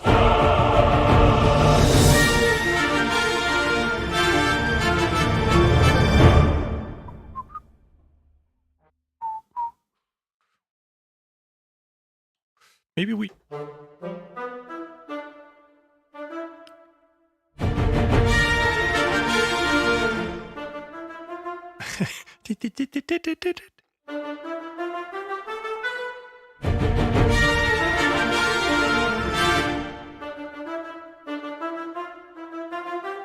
Oh, maybe.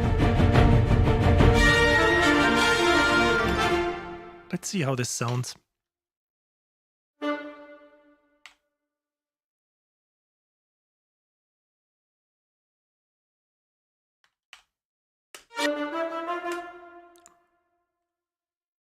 Oh, okay.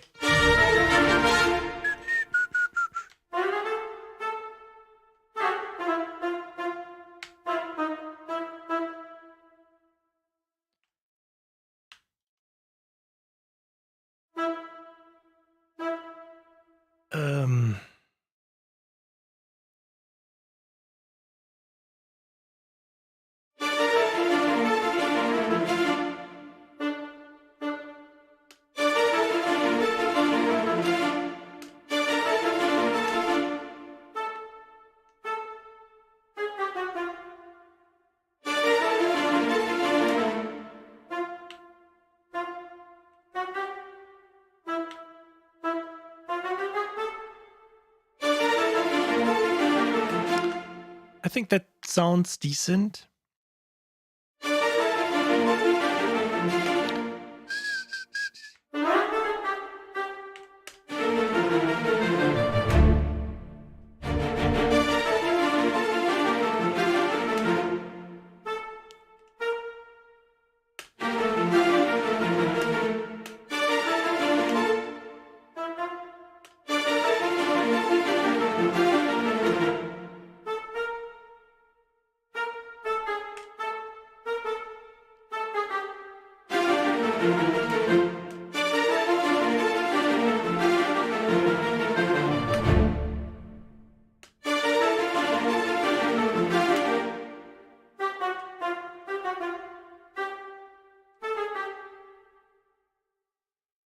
Okay, so here we did the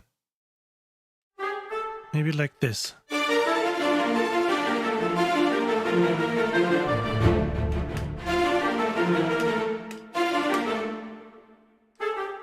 Sounds cool here, but not at the second half.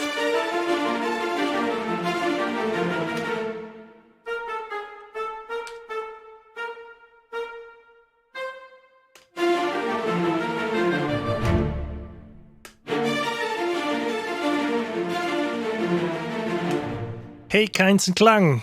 Thanks for being here. I'm in the zone. It's good to hear.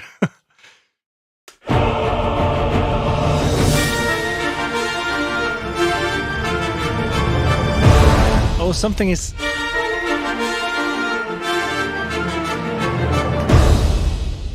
Something is kind of fishy.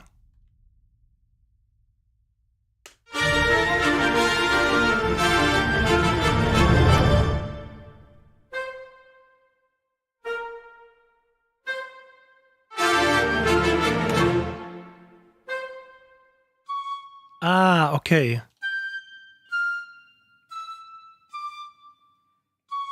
We went harmonic major, harmonic minor.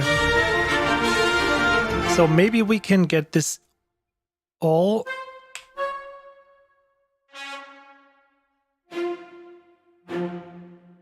That's it, I think.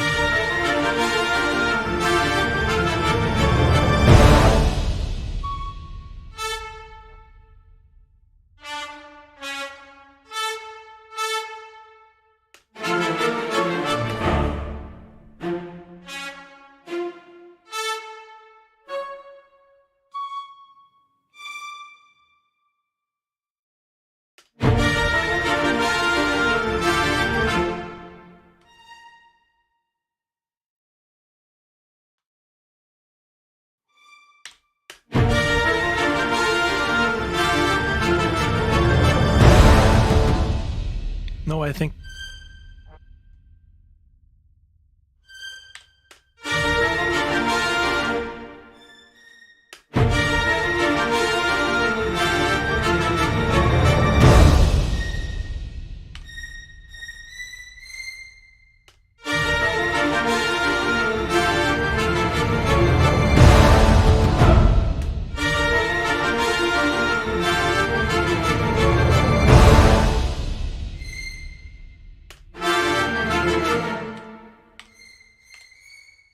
Okay, then we have this problem solved, but Let's have this cluster thing.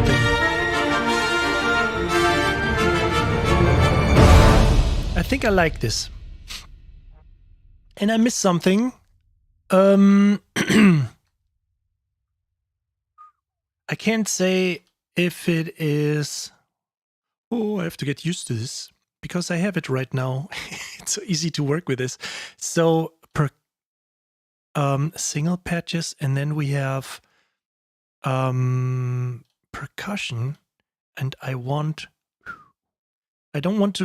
not really sure if I hear xylophone, glockenspiel, or if I hear marimba. Let's try marimba for a second. I should probably get rid of this one.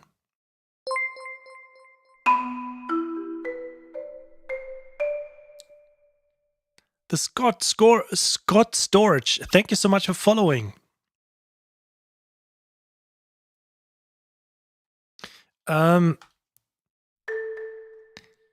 Hey Gabin, how are you? No, I hear Celeste. I just want to have Celeste somewhere. So what do we load? I didn't prepare it for these, so we probably load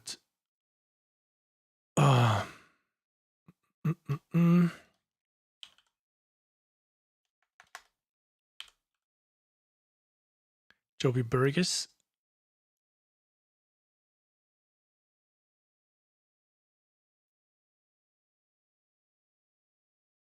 Sorry.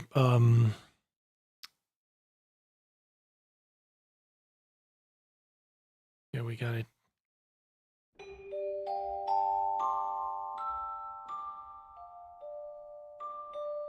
I just hear this very simple.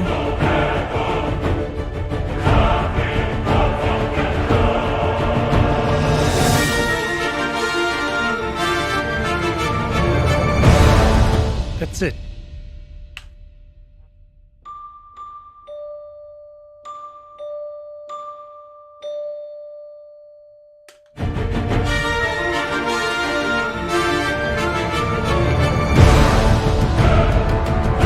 Okay, so I think we just before we go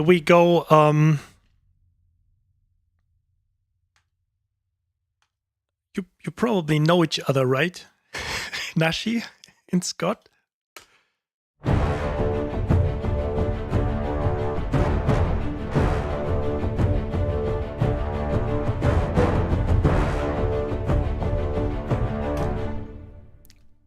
Thanks so much, Scott. Just trying my best. So actually, I was about to say that I wanted to get into mixing because I didn't do anything so far on this track besides a little bit of balance. But I think maybe I just ruin it right now totally. So, but we don't have any reverb or anything going on for these things. So maybe we can make it a little bit more, bringing it into the fantasy direction of role-playing game stuff. So I would just open some virtual mix rack right here.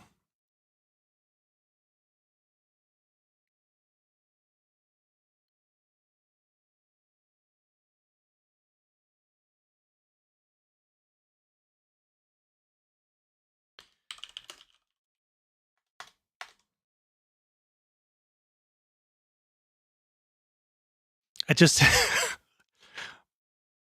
okay, so this is, at least there is this one, okay, if there is something worse that could happen is that if somebody comes into your channel and, you know, potentially could be the person that is named like this, and so I just had to make sure, but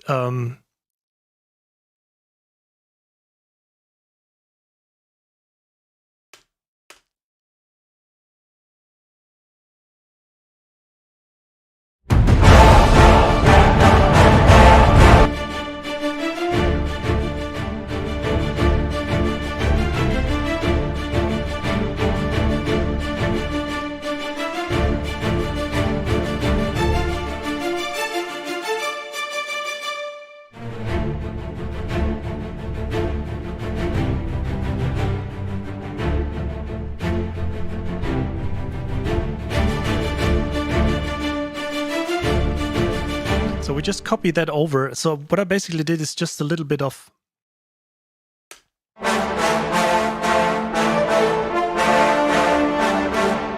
Why is that horn sounding so funny? Did I... Oh, I didn't copy that too.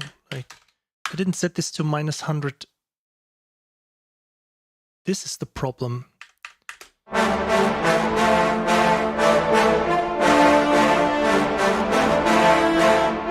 Now we got it. Okay.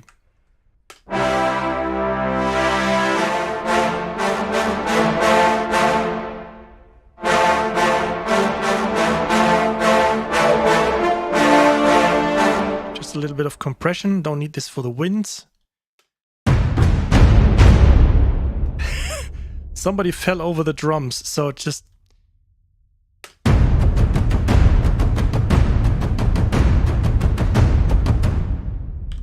And we definitely need some more cue here.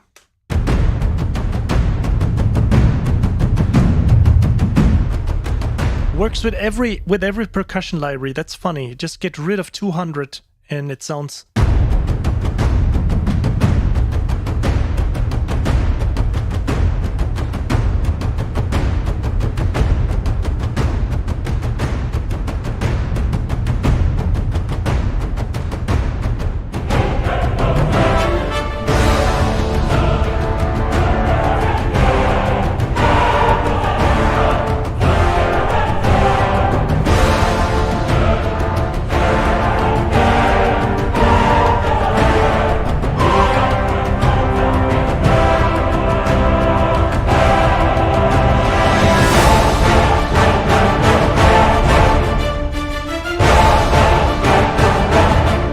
Okay, and we don't have any...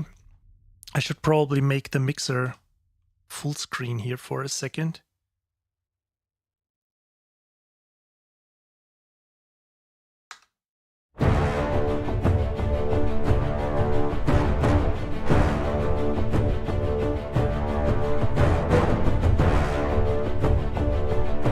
Okay, so...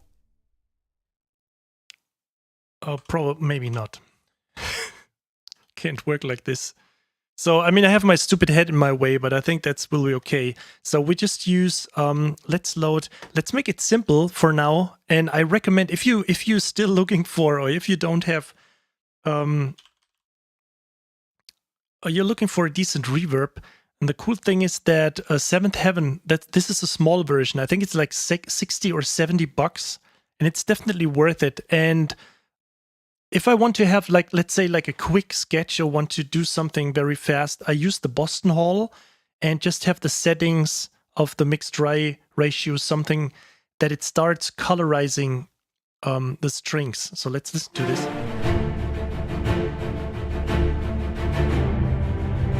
So that you hear, disregarding the reverb, you hear that there's some coloration going on.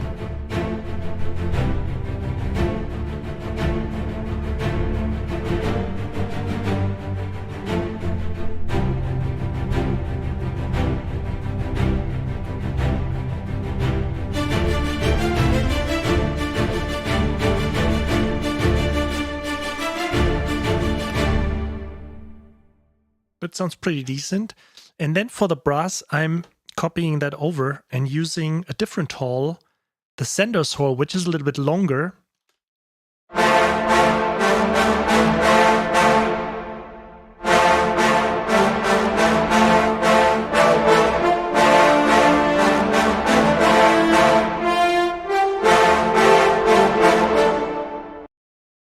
And then woodwinds using... Let's use...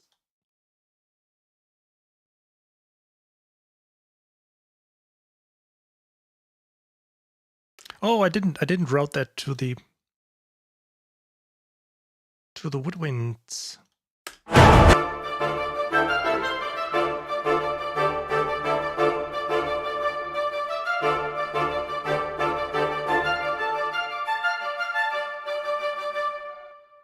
Maybe using the strings reverb because they're a little bit closer to us than the brass players, but maybe a little bit more than on the winds, on the strings.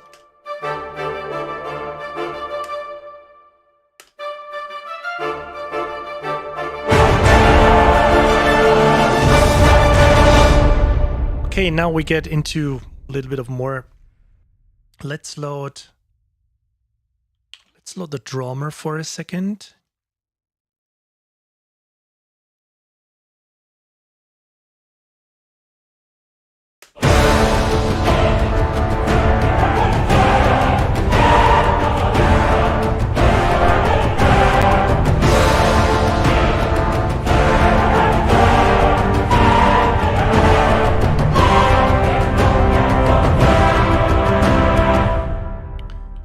And let's try some OTT. You're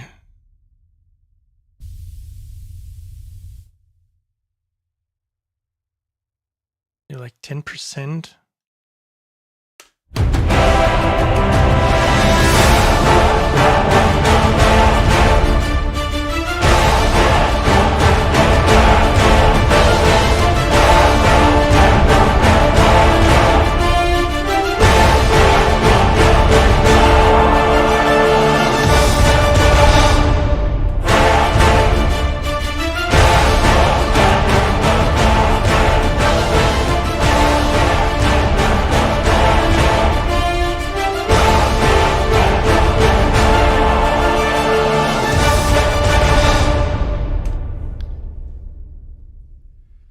Baraldi Man, thank you so much. Reminds you of World of Warcraft. This is a cool thing. This is ultimate proof that it worked, because this is exactly what we wanted to create. Some kind of like an introduction track, you know, for heading to Stormwind.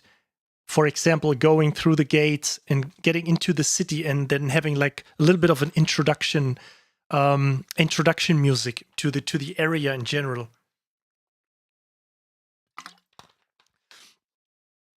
Keins and Klang, I have, I think, a few tutorials on EQ and mixing, but the thing is, I always limit it to the track I'm working on right now, because to me it always changes. You know, I can't say, you know, there's some general stuff. Then I can say, if you have percussions and they sound a little bit problematic, just get rid of 200 hertz.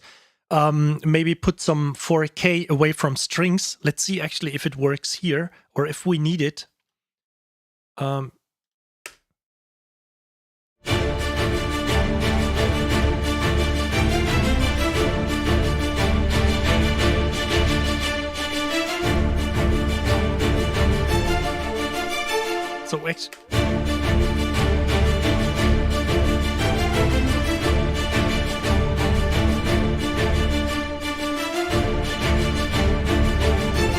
maybe tiny little bit, but not that much. So this is like, but to me it's difficult, you know, kind of like, so it's always, I think it's important that you just fool around as much as possible and know what all this frequency does. So as you would,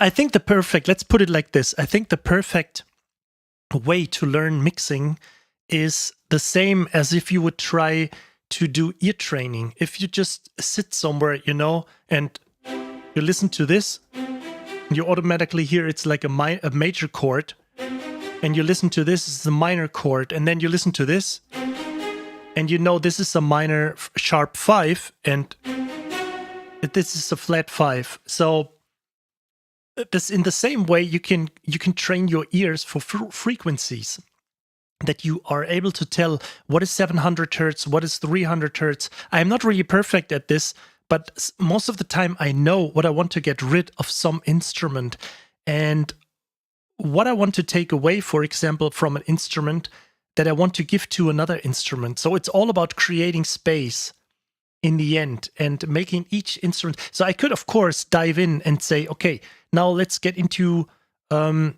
for example, the trombone combo, and start EQing like crazy on this.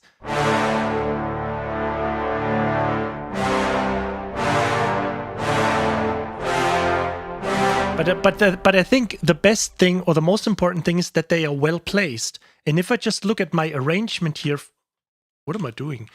Just have to hit G. So I think that the arrangement is pretty okay, because it's very deep.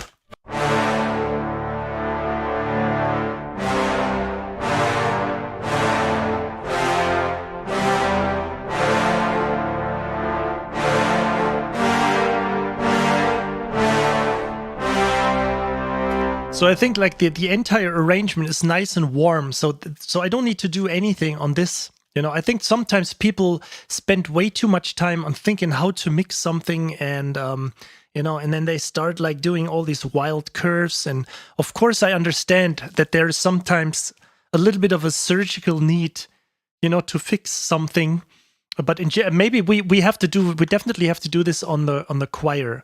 So, but just in general, advice would be to learn to hear what these what these EQs do. It's kind of, because it's kind of funny when you go to the web and you see all kinds of charts: rock snare, squishy, pumpy, smoothie, whatever, you know. So you see all kind of etchy, you see all of these terms, and then of course, in a way, it's true that this is the area. But then people think, okay, to make my snare drum a little bit more pumpy or a little bit more, you know, tidy or unsquashy, I have to do this or this. But you always have to relate in what key you are. If you see the EQ curve, like the entire frequency band of an entire track, and you just transpose it up a half note, the entire frequency spectrum changes. And of course, if you do that all in all, there's nothing going wrong, because I mean, assuming you wouldn't EQ anything, but if you EQ'd anything, you just transpose it like a half note or a whole note or more up, and then the entire EQ curving doesn't fit anymore. So technically, you would have to have an EQ that moves with it, or that's why it's important to hear what is going on. And I know that's like I'm lying too much again here, but I hope it makes kind of like sense. Yes, exactly. Is it called critical listening? Thanks. Yes, but I think this is very important.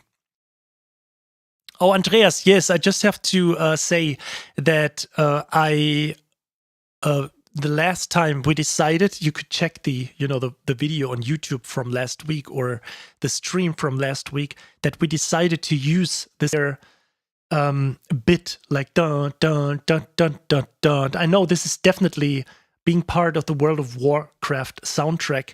This is like a little bit of an homage to Jason Hayes, who composed the main theme back then, who I had the pleasure to meet many times, many years ago on the German games convention. And this was quite an event. We had a lot of fun. We talked a lot, and he was willing to explain all the things, how they recorded stuff for World of Warcraft. It was really amazing. So I thought, in a sense, we came up with this composition when showcasing Oceania 2 by Performance Samples. So we decided to do a little bit of World of Warcraftish thing for this track here. I just see we don't have our line here going on for the bassoons.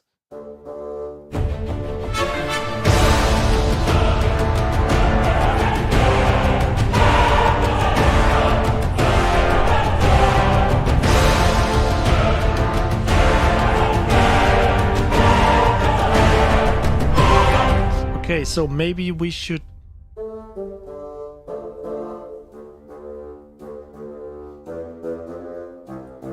We'll probably have to do this for the warmth of the track.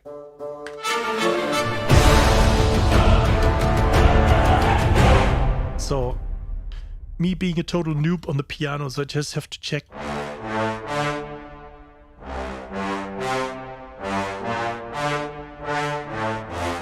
Okay,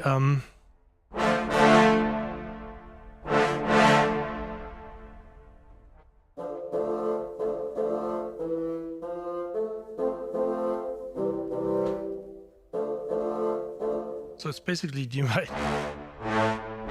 Still don't remember the chords.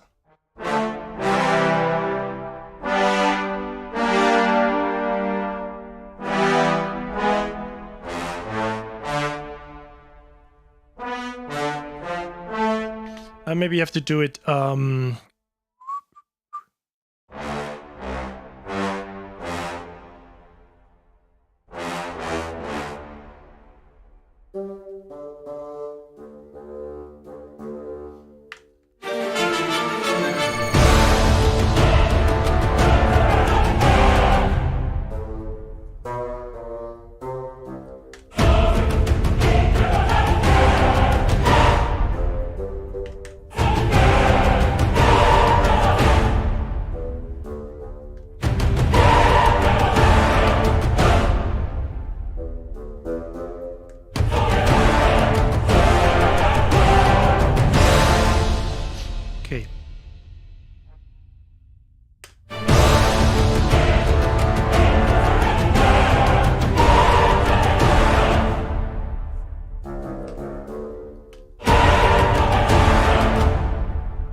Did I do something wrong?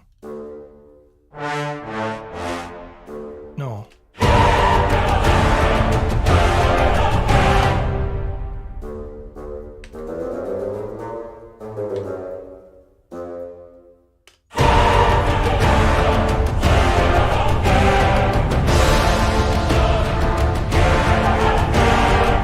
Okay.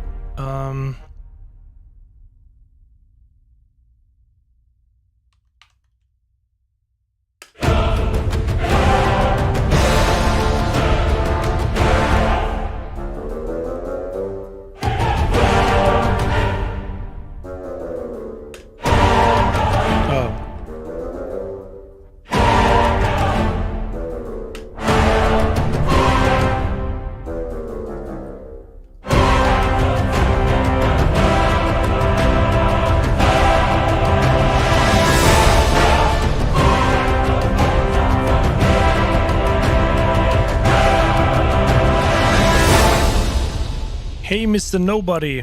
Oh, hey, DJ Madam, I totally missed you. Sorry.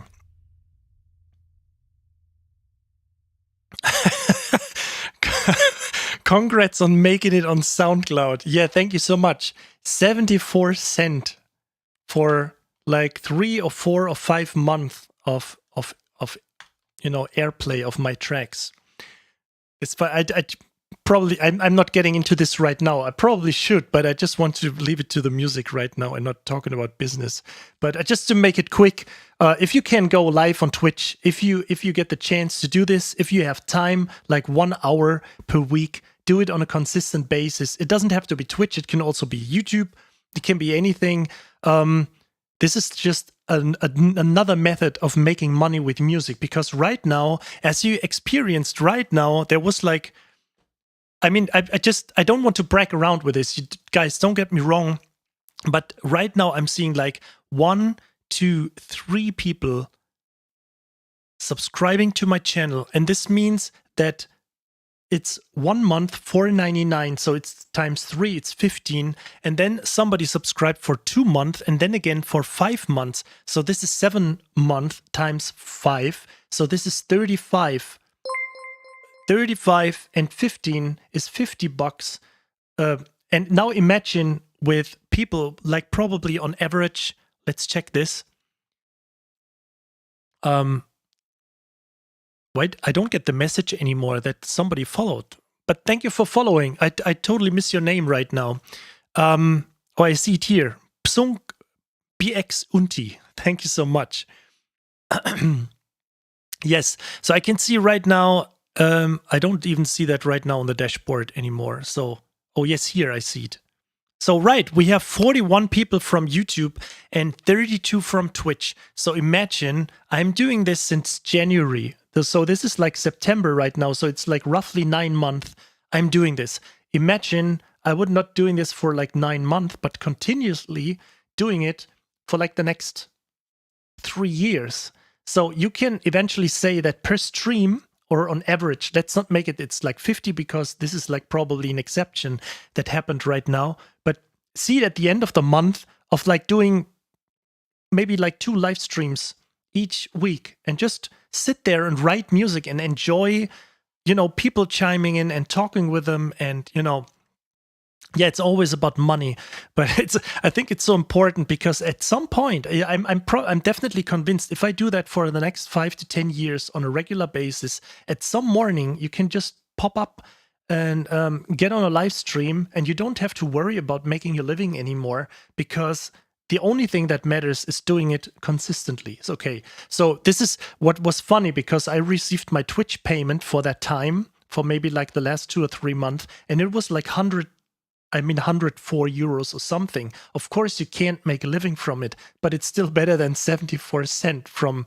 SoundCloud. And the funny thing is, on SoundCloud, you have a finalized track that people can listen to, which is of course important, but the alternative way of making money with music, and of course this is not the main reason, but this is the nice side effect that Twitch has, you get money, or you make money while writing the music. So how many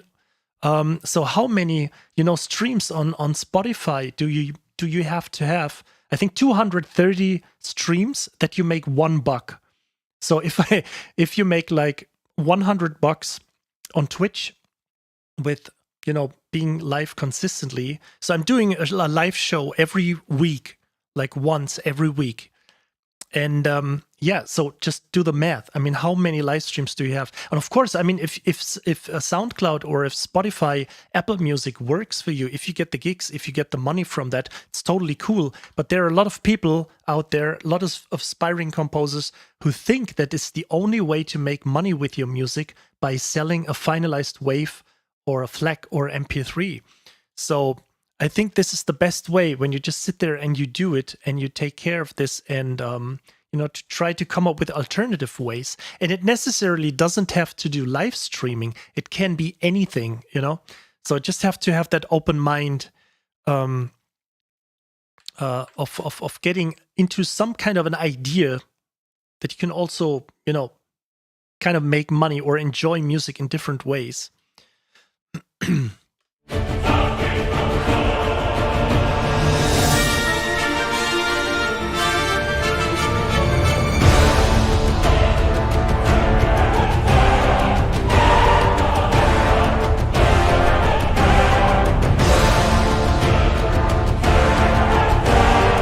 Okay, so we have to, I think we want to have like fifth chords going on for this part, because I think it gets a little bit more, if the trombones or the horns would be fifth, it would sound a little bit Roman-like, but I think it can be cool for...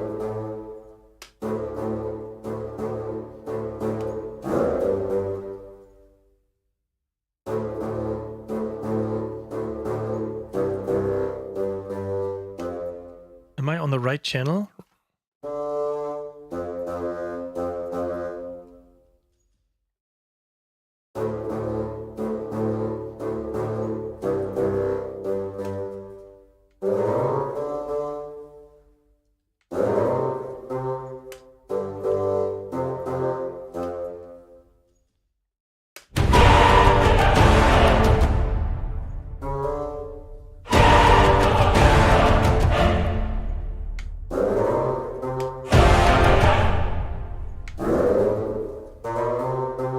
Leave it an octave here.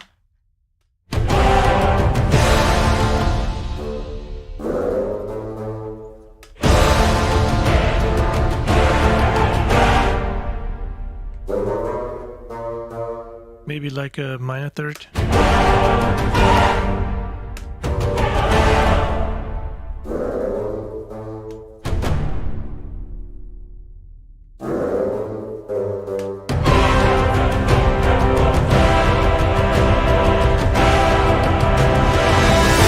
Okay, I think that's cool. So we got a little bit of a, not like the most sophisticated string woodwinds part.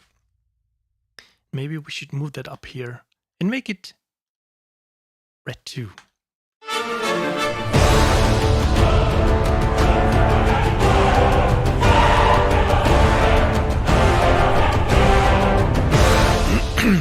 Oh, Gabin, that's an interesting question. Can you have placements with a track you composed while streaming? Technically, you can, because every Twitch stream, every recording will get deleted after a month.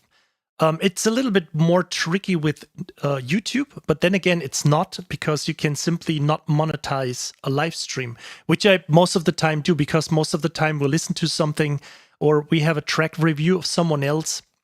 And then I don't want to, you know, monetize making money with somebody else's music. And even worse, if they didn't register it, I would be able to monetize the track, but I would get the money from these 2 or 3 minutes or 10 minutes we are reviewing someone's track. So I just turn off the monetization, and you should be fine. You shouldn't have a problem. And if it would be a problem, that's the cool thing on YouTube. You could still delete the video. So I don't see any problem with that.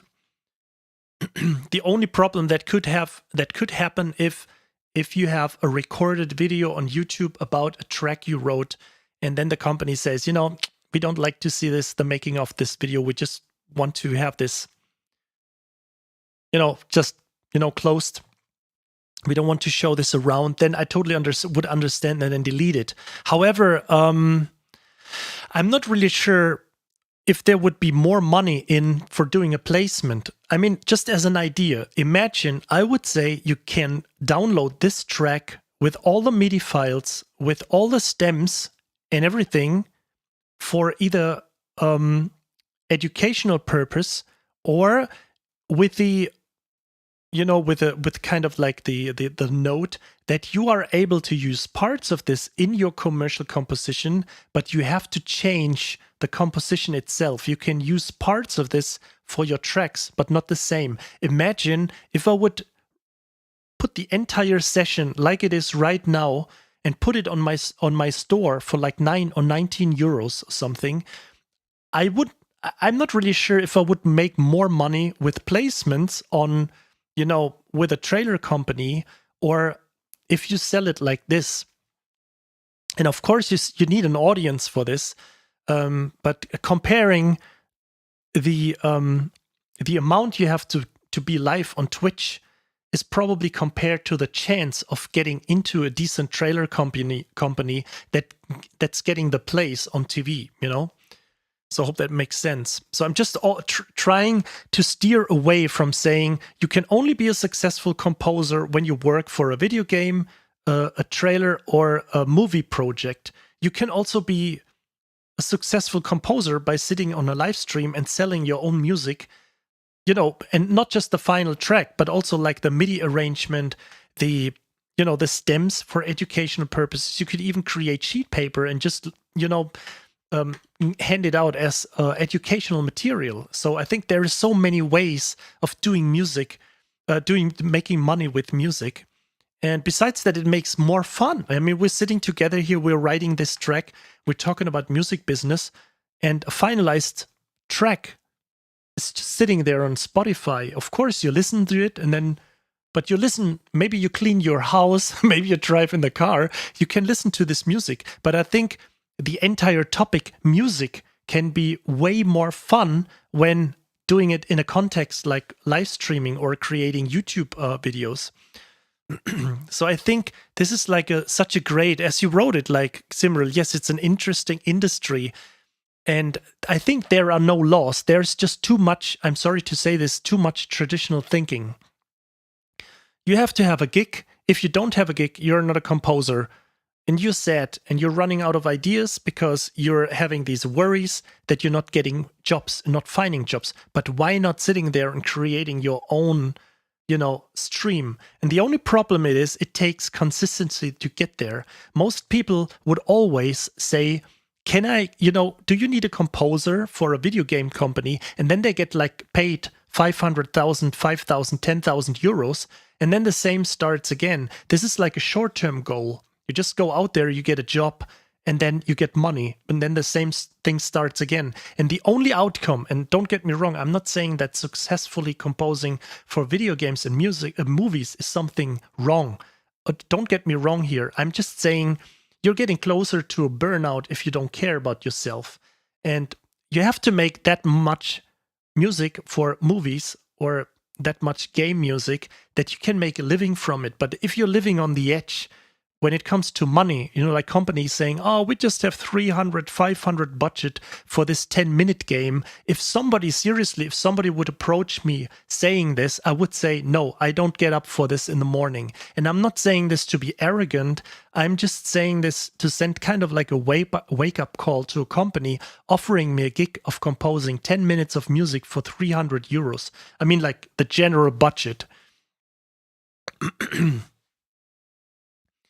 And so I'm sorry for always getting into that industry, but music industry stuff. But it's so important to just to steer away from this traditional thinking of saying you work your ass off for your album, and then people go out, and it's so sad to see people finish their album, and then they say on Facebook, for example, I was always like English accent, Facebook.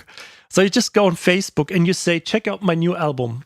And nothing happens. Nobody buys your album. And I can understand people not buying the album, because why the fuck should they care about this album? They are not experiencing the way you experienced while creating that album. You spent like sweat, blood, and tears in creating these 10 or 15 tracks, and then you send it out to the public. But it's just music. You can listen to music on YouTube. You can listen to music on Spotify. Why should they be interested in your music when there is like free music all over the place? And this is like, I'm not saying this to be provoking. I'm saying this because it's kind of like sad that somebody spent so much time writing this music, but wasting the potential of maybe, doing it on a live stream while they create music. Maybe they take half a year. Imagine how much money or what a community you could have built up while creating that album. And then you go out on Spotify, on Facebook and say, check out my new album. And maybe 2 people buy it and you make like $20 for the album. And that's it, and then you're off to the next 6 months of album creation. I mean, assuming that if you just make an album that is going to be sold. But imagine the wasted possibilities, the wasted opportunities that could come along while creating that music. You can have so much fun sitting here. All you need is like a cheap webcam and your music, your digital audio workstation. You start composing and stop thinking about all these things. But why? What if nobody watches? I mean, I was in the same position in my first live streams. There were like 1 or 3 people or 5 people. And, it's like, but I don't think about this. Even if there was just one guy, one person right now watching me, I would enjoy doing it. And, sometimes you think, yeah, maybe it would be also cool that just 1 or 2 or 3 people on there, because you're not running into the problem of ignoring messages from everyone. So I think that would be just a great, just so much opportunity out there to create all these kinds of things. I just have to close a few windows here, I see, because I'm streaming. I'm having like 2 or 3 windows of my live stream online to check, and I forgot to close them. Okay.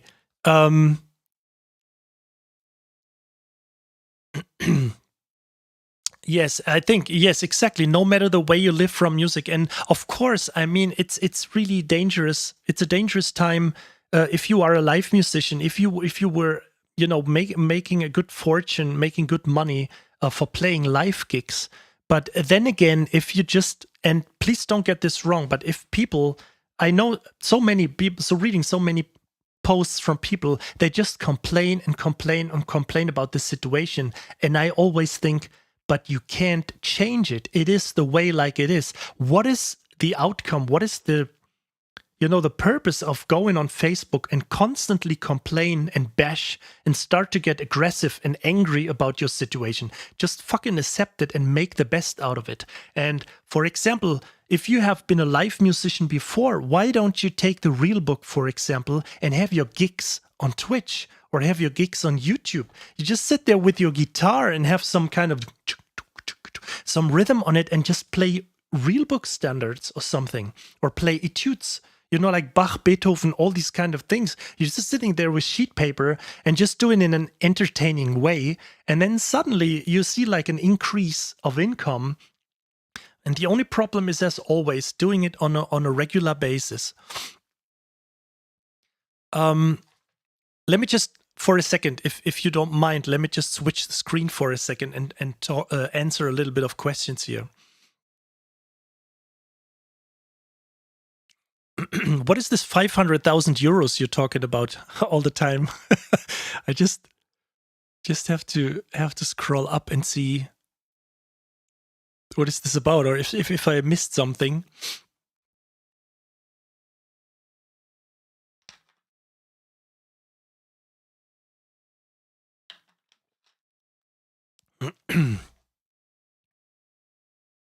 Oh, keins und Klang. The thing is, this is exactly what brings us, because of German, to the copyrights, to the Urheberrecht, What about people copying the music in the album and publishing ahead of you?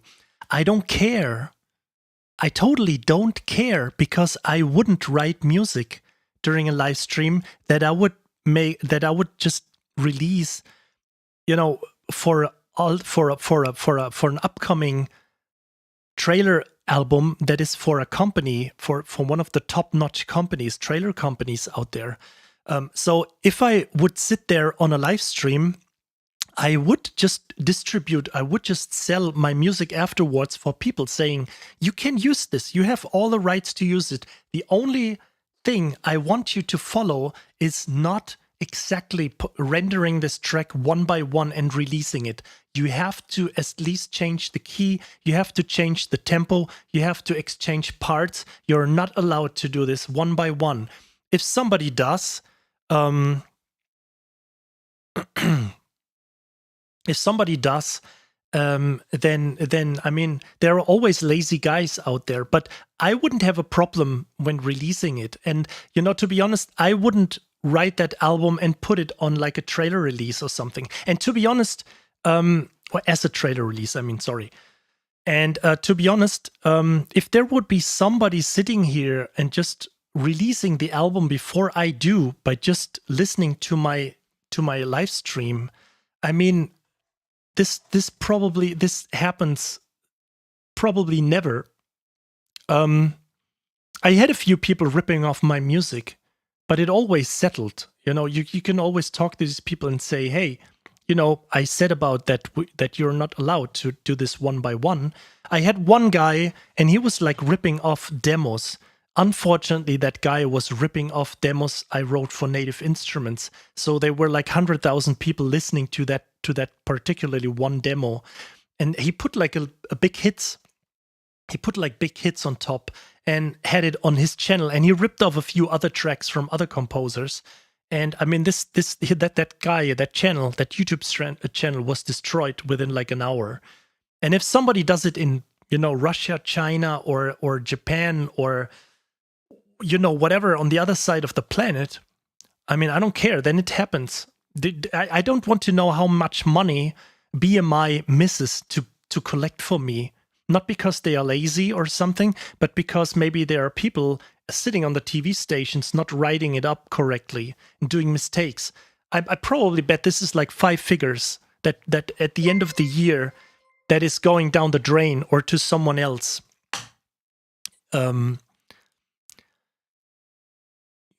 JP, thank you so much for following. It's so funny, I don't get the notifications anymore. Maybe I can reload. Can I reload this here? Reload the overlays? Oh. Okay. Kind of deleted the chat, but I still have it here. Okay, DJ Elmasidra, you mentioned you get 5,000 or 500,000 euros for game music. Well, yes, of course. I mean, that's kind of nonsense when I say like 500,000. But you know, if you get hired for a game, that's what I wanted to say. You get burned out. I know people that told me they currently work on, you know, getting $50 for a finished minute of music. And this is, I think, of course, it depends on what status you're on, how much of an advanced composer you are. But if you work for $50 for a finished minute of music, something is definitely wrong. And as somebody said before, I think it was Gabin, if they have like, if a company has like $1 million of budget and then they pay like, you know, they have a budget of like 5,000 euro for a composer or for the music itself. That's really crazy. AC Prod Music, thank you so much for following.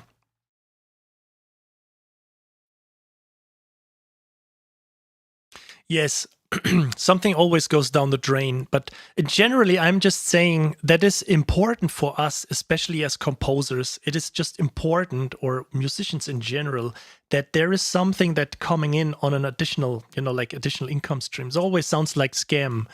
Passive income, additional income streams. Yes, but this is so important because, I mean, I was really fortunate that I started building my little store where I'm selling my MIDI packs or the music packs. And MIDI packs also sound so negative, you know, because of that chord guy. But, you know, yeah, because of all these music loop packs, let's put it like this, and the sample libraries, the little sample libraries, I probably would have fucked during the COVID-19 phase when it was like the extreme lockdown, that if I wouldn't have had the money coming in from this, it would have been very, probably would have been one point where I say, okay, I need to start selling things off my studio here. And thank you so much, AC Prop Music. So what I'm trying to say is that it's really important to just not go for the gigs, not go for the. I know there is it's nothing beats that feeling of, getting your credits out. Hey, I had the pleasure to work on this game, on this movie. My music was featured in this trailer, and everybody, and you get the likes and the clicks, and this is addictive in some kind of way, but it doesn't bring in the money. Everybody's like, whoa, I started working for trailer company, this or that. And they put it on Facebook, started working for, and I said, yes, this is cool. But I mean, then you get like a placement a month, and a placement, or maybe every 3 months, and a placement is just like 1,500 or 2,000, or maybe just $500, depending on the company and depending on their deals. And then I think, so you started working at this, and you get the likes and the clicks, and it's something for your credit list, of course, but from what do you make your living, So you have to have something that is there in downtimes. If there is like no job, no video game job is coming in, and this happens all the time. I mean, to me, I get like, I had the fortune of working for Dynamedion, for that German, probably the biggest game audio, company. And but even then, I'm just a freelancer for them. I'm not hardcore part of the founders team, of the core team or anything. I'm an independent guy, and I love working with them. But most of it, or lots of times, it happens that there is no game I can work on, so I need to make my trailer music, and then suddenly you have licensed music coming in, and it gets down to like 60%. So meaning you get 40% less money, and then experience this situation of not getting a game gig, not having less money from trailer music, and then you made some kind of an investment into getting like a synth or something, and then suddenly you're sitting there, it's like, what the fuck is going on? And then you're sitting there and saying like, if there's something not happening during the next 2 or 3 months, I'm fucked. I can close my business. I mean, not personally, but just saying in general. So, and is this so refreshing that you have something on the side, like a little job, like a little shop, or, like a little course. And it's all a matter of consistency. It's always a matter of being regularly on YouTube, being regularly on Twitch. Maybe I was reading a new strategy actually today, and I'm just telling this right away. Get on Facebook, post something on your Facebook page, and boost this post to, like a course you have been working on, or your little sample library store, or whatever, to some project, to your website, and boost it for 7 days for €7. Just do this for 1 week, and then do this. Of course, there's a little bit of money involved, but do this, maybe put €30 aside, and do this for a full month. You get like 1 week, you boost a post for €7 for 7 days. Then you do this on the next week, another post, and then you check back after like 2 or 3 months what post has worked best, and then you take this and you put some more money into this, and you can generate traffic to your sample library store, to your course site, to your Patreon site, to your YouTube account, all these things.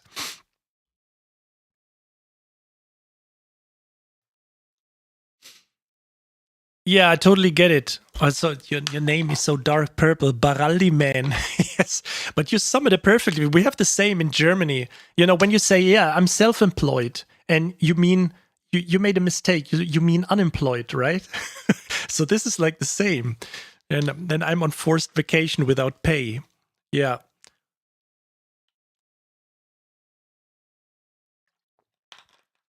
And this is so sad. I totally understand that during this COVID-19, I made a very provocative post, on Facebook. And a lot of people, or quite a few people, got it wrong. And I was just basically trying to say, when there is something going on, when you don't find a gig or don't find a job during this phase, during this hardcore phase of the total lockdown, just then stop playing games or stop watching Netflix and get to work. And I was, of course, not saying like, change the way you suffer about all the loss and all the tragedy that's happening in your life right now. People got it like this. But what I was basically trying to say is, then don't waste this time, this full time you need to spend at home. So basically, if you don't have a family and don't have kids, you basically have, and put sleep aside, you have 16 hours per day of doing something productive. And of course, you need spare time, you need relaxing time, you need to, go to the outside and taking a run or whatever, and taking, eating properly and all these things. But there is so much time during this phase where a lot of people just were whining and complaining about not having some kind of a, perspective on where to go. And I totally get this. And I'm not accusing people like this. When this is their way to grieve and to suffer, then it is totally fine. This is totally cool. But at some point, you have to get your act together and start thinking, what do you make the best out of the situation?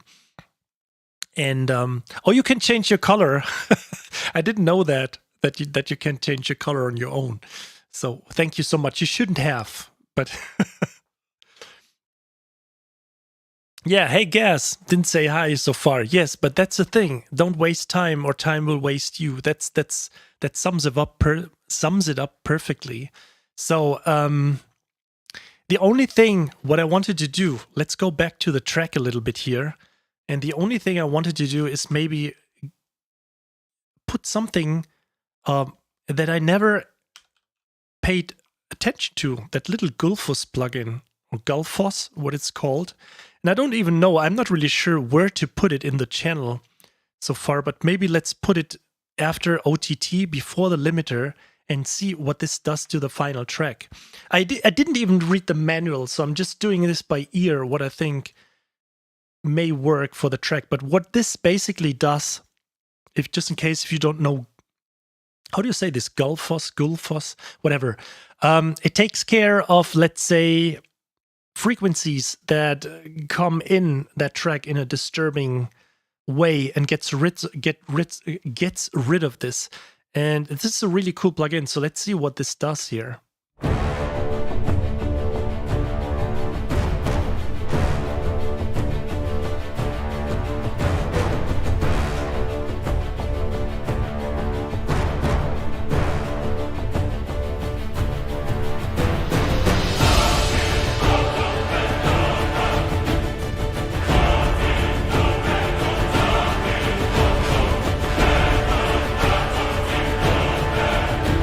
So you can clearly hear when you play around with the tame button that you get all these lower mids that sometimes a little bit disturbing. Look at these funny things this thing does. That there's something going on with the...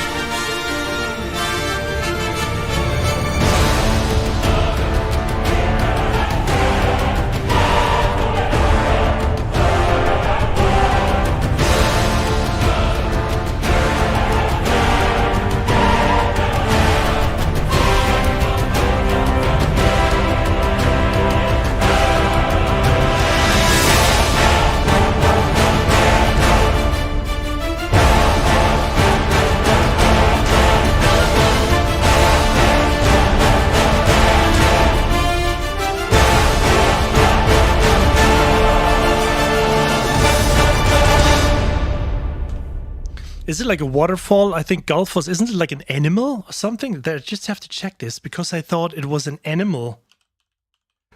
Just to use. Oh no, it's actually a waterfall. But I saw some kind of. No, I was totally wrong. Maybe I did a typo. But yeah, it's actually. Yeah, see you later, Rick Riser. Thanks again for your subscription, man. Let's talk soon. Yeah, Sooth, I tried that. To be honest, I didn't get it.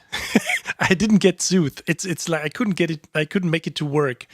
Maybe I was just, I just have to try it again. Gullfoss is probably, let's check the site real quick. The Gullfoss plugin, it's from Sound Theory. And let's just hit buy. It's 180 euros. But I think it's like totally worth the price, because I mean,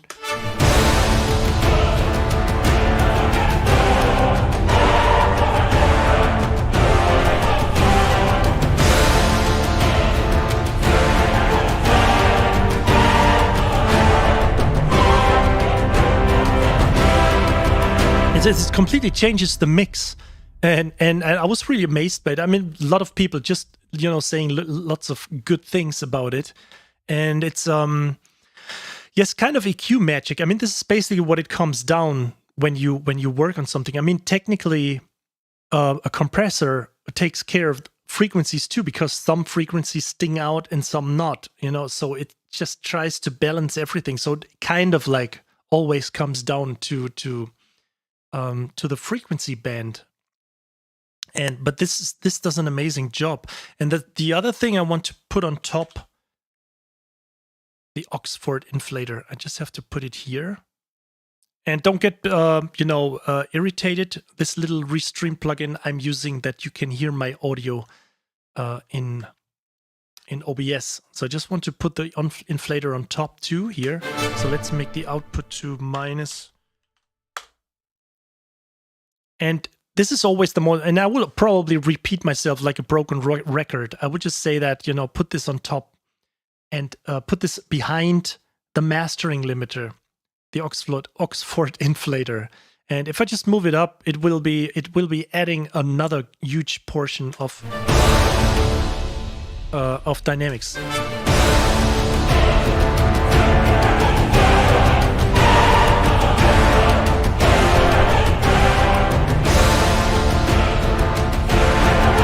So you can clearly hear like how the track is like sounding 50% louder.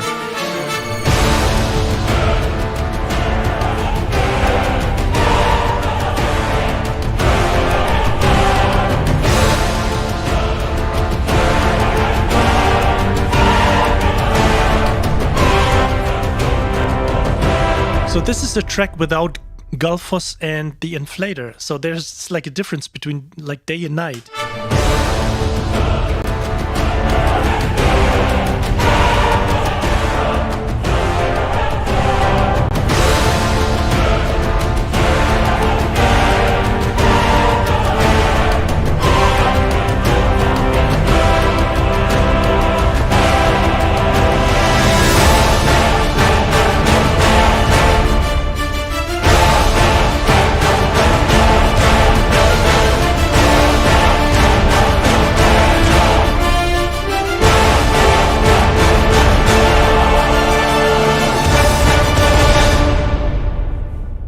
Yeah, we could have like a little trailer hit towards the end, some kind of like trailer thing, but let's keep it a little bit more traditional in the sense of RPG orchestra. Oh man, yes, there's so many cool plugins out there. PSP Vintage Warmer, I think I have it too, but it has been such a long time that I got it. I think it's probably like 5 or 10 years ago, and I didn't upgrade it. I think it's probably, if I sign into my account, it's probably still there, but I think that happens regularly. Every 3 or 4 days, you think 4 years days would be a problem. Like every 3 or 4 years, you think, oh, I got this plugin. I think I used it like for maybe a year, and then got something new, and then you dig it out and you say like, hey, this sounds pretty cool.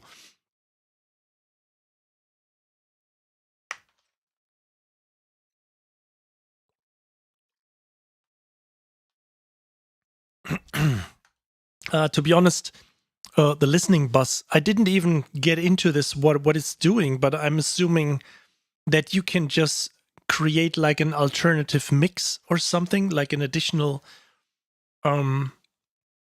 It's probably like the same like in Cubase, the studio room or something, or how it is called.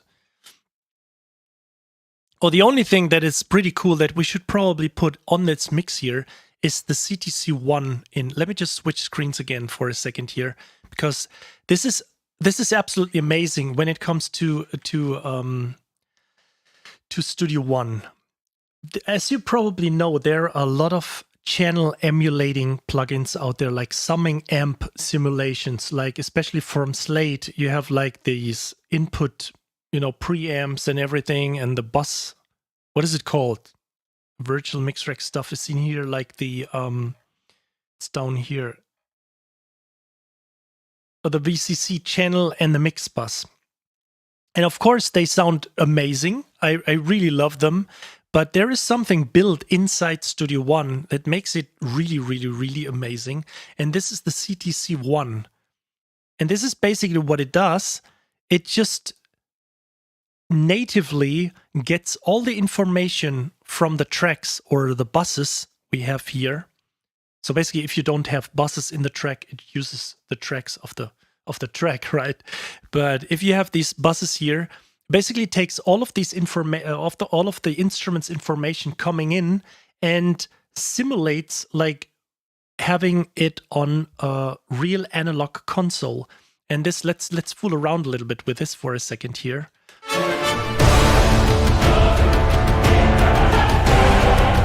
Sorry, I'm using the custom setup because I like that sound-wise, I like the most. So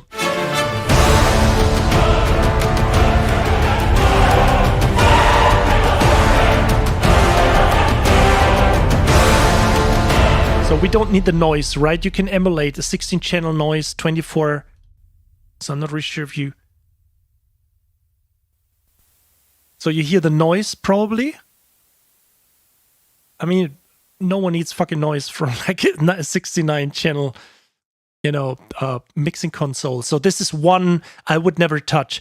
But there is something really crazy going on, and this is the Crosstalk. And the Crosstalk is, if you use it, let's listen to this. It sounds really weird, but if you use it for a little bit, let's listen to what happens.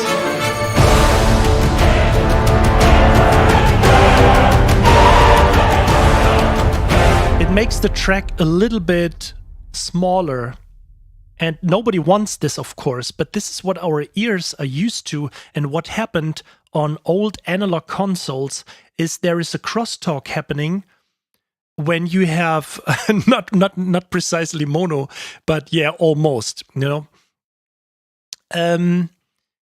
if you have crosstalk going on, it simply means that when you have an analog console, like a 48-channel console in a studio, there has been crosstalk happening from one channel to the next. Meaning, if you, for example, had the final mix of the drums on one channel and you had guitars on the next, you were able to a little bit swapping over. You had this crosstalk going on that you had the drum signal on the guitars a little bit.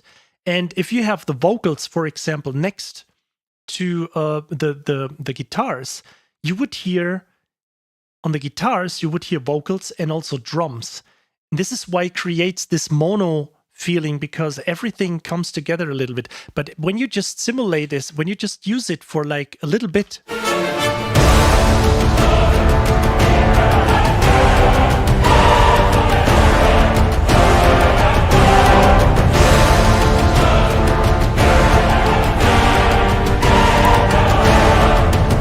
there is something it creates in your ears, some kind of a familiar or warm, familiar known feeling that your ears are used to. Because, I mean, probably not to younger generations, but that's not fair. But I mean, if you listen to older records and the records from your parents, this is all the stuff you have grown up with, and you listen to these records where crosstalk were happening all the time. And of course, people try to avoid it, but once in a while, you had that much channels going on that you weren't able to do it.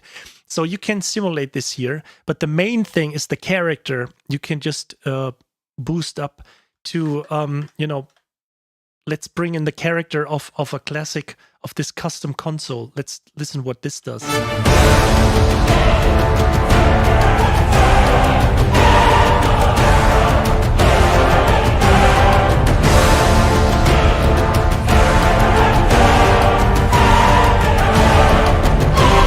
So now let's simply have, with all these settings here, let's just bypass it.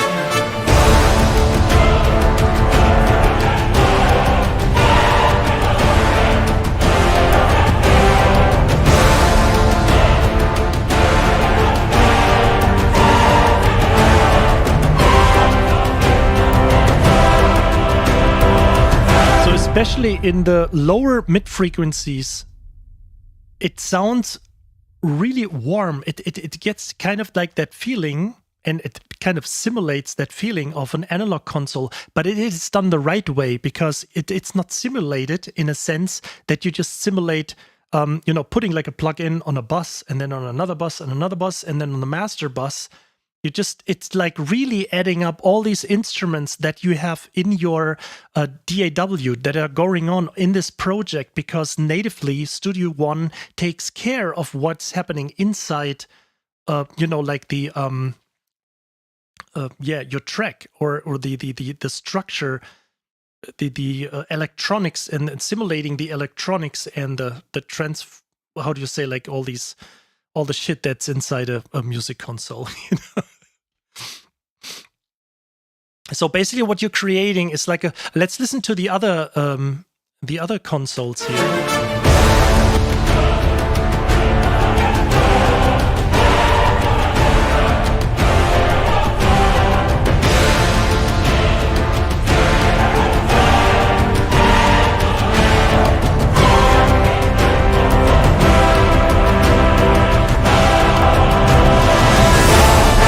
For this track, I would almost go for a classic or a tube. So far, I always like the custom setup, but you can hear how you can shape your sound.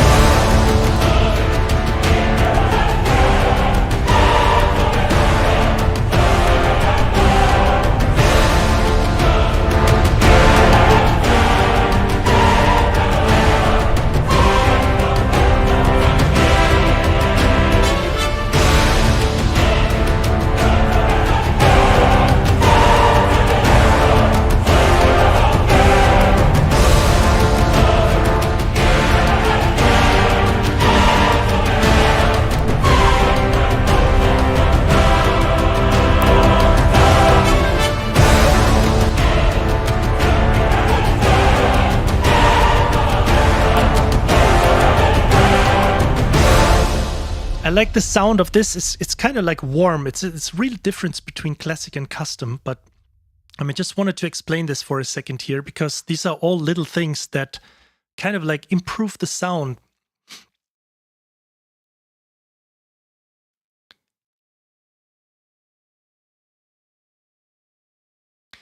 Subwits, that's an interesting. How do I make a single-hand drum recording sound like multiple drummers? This is like, I mean, you have this problem that the sample is the problem. Like if you have a single hand, what do you mean, like with like a single snare hit or something?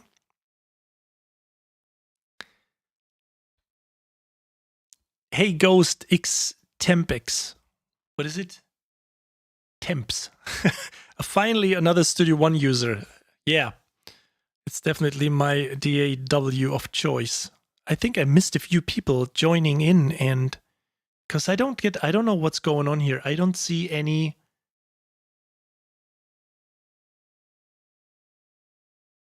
Oh no, what did I do now?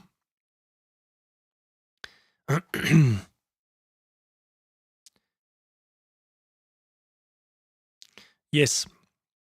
So yes, another Studio One user here.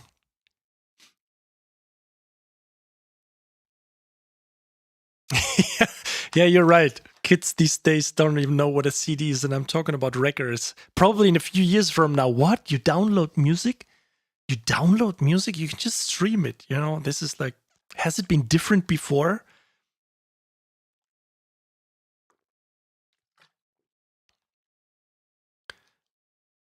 Monte Music Channel, thank you so much. You're sitting like next.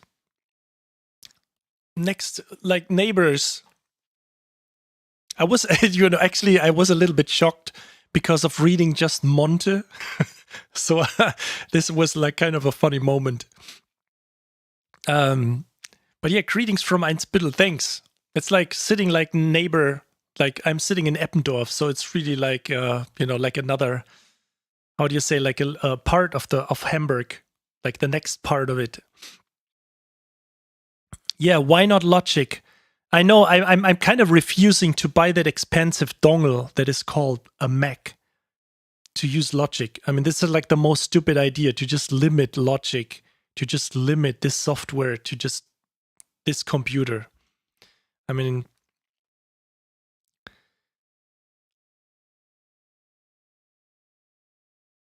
so let me switch back. I think let's call this for day for the music record. Let's put on some chill music here. Let's put up another single here. We have some chill stuff. Oh, that sounds nice. Okay, let's do this.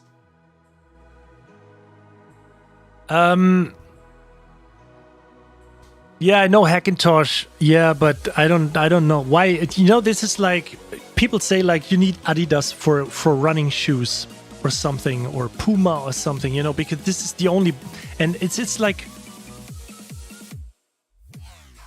oh no, that's too a little bit. There was this kind of chill album here. Oh, let's listen to this. Okay, yeah, Hackintosh. I'm not really sure. I like being on PC. I can play games. I can do music. I can do all the stuff that I want to. I don't need any reason to get into that trend of buying a Mac. And to be honest, I don't want to get into this, but it's kind of currently, that's the only thing I want to say to that.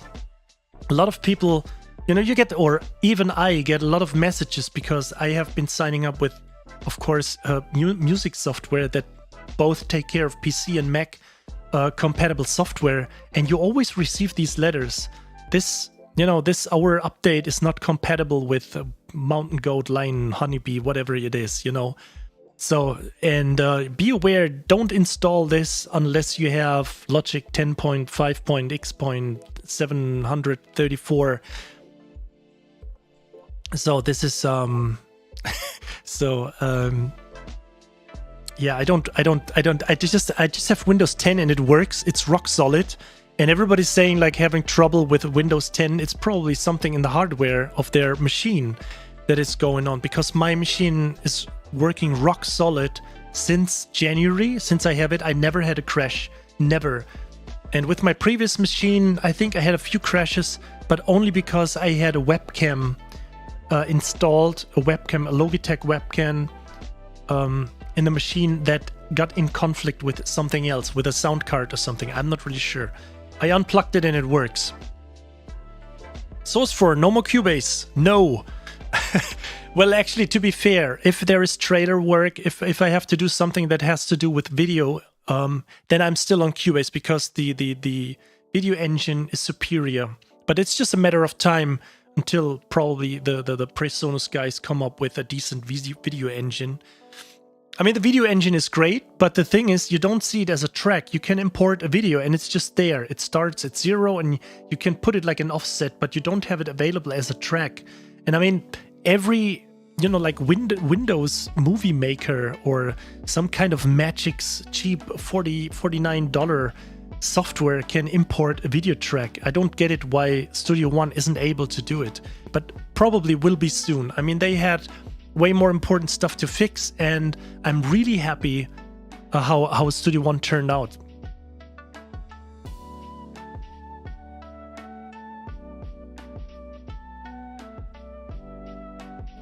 John, hey, Skalkutos. The best thing you've heard so far, aside the killer track, is the transpose your track to check if it needs corrective EQ. Yeah, but I mean, just try to say this in another way. If you transpose your track, you also have to correct, re-EQ everything you have done. And so this is kind of like dangerous. That's why I wanted to say, that's why I'm not EQing, you know, like crazy every little instrument, because most of the time the most important thing is the arrangement. So I would always make sure the arrangement sounds nice and not, you know, try to fix it in a mix, as they say. Yeah, DJ Adam, I totally agree. Windows with Cubase was trash before Windows 7. XP and Service Pack 2, I think it was stable on Service Pack 2 or something. But everything before that, I totally agree with you. And I think the beginning of Windows 7 64-bit was pretty hardcore. But the thing is, what do I want to say? I forgot my red line. I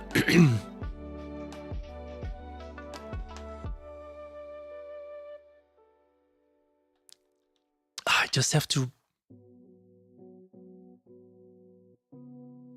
What did I want to say? I totally forgot what I wanted to say. Let me... I would just get back to this. So, opinion on Munich. Opinion on Munich, Skid Row. You can go there for Oktoberfest, but then again, you've seen Oktoberfest once and you don't want to go there because you literally go home through a city of like, how do you say, like, not pizzas on the wall, on the floor, you know, but like puke and puke everywhere, you know. It's like it's just disgusting.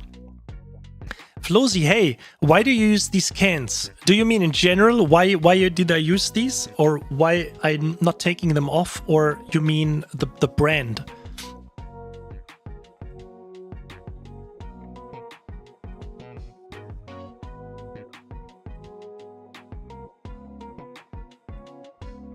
Oh, that's DJ Adam, that's what I wanted to say, right. Windows 7 was terrible, I think, when it went 64-bit, but then again, I think it was sorted out.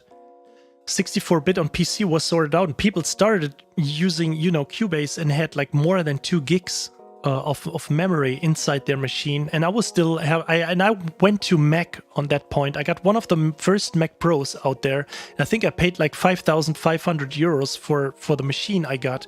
And it was like the worst experience of a computer ever. This was like a nightmare.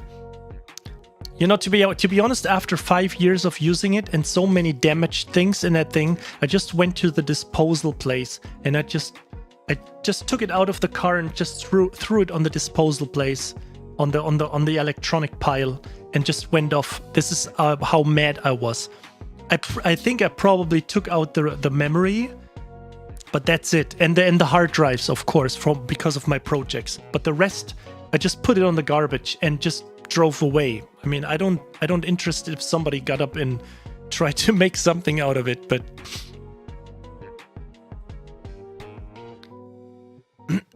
I guess. Okay, so this might sound like a dumb question. There are no dumb questions, you know that. But how do you know what value to give to negative delay, Nucleus, Heaviosity, Spitfire? To be honest, I would just test it around. Just listen to stuff with click and just, you know, just listen to the click and how much off is the instrument. And if you feel that it's just on spot, you can do this like this. Another option would be that you just set up a click and you set up a click track, not like listening to the click, but you set up a click track and then you render, for example, spiccato strings to audio.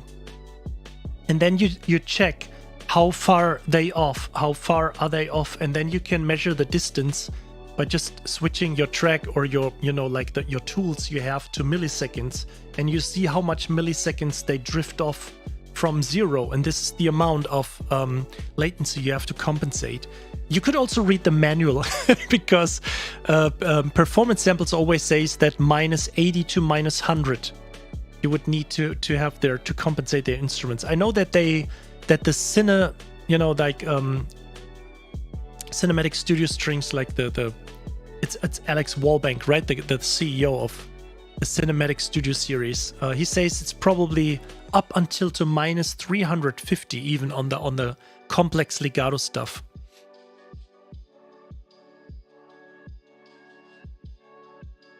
Well, Skid Row, yeah, to be honest,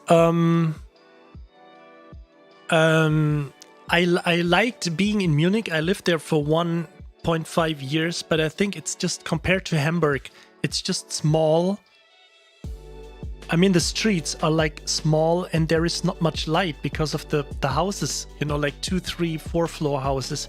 It's like there is never really sun in the streets. Of course, you have a lot of parks and it's beautiful, but I'm just that, you know, I'm more Viking than like the south of Germany guy. So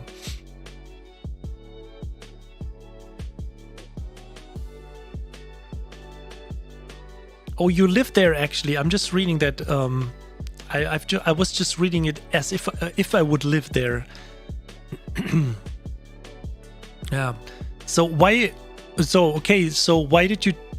Why did I pick these phones? Because I just listened to these and I liked them the most.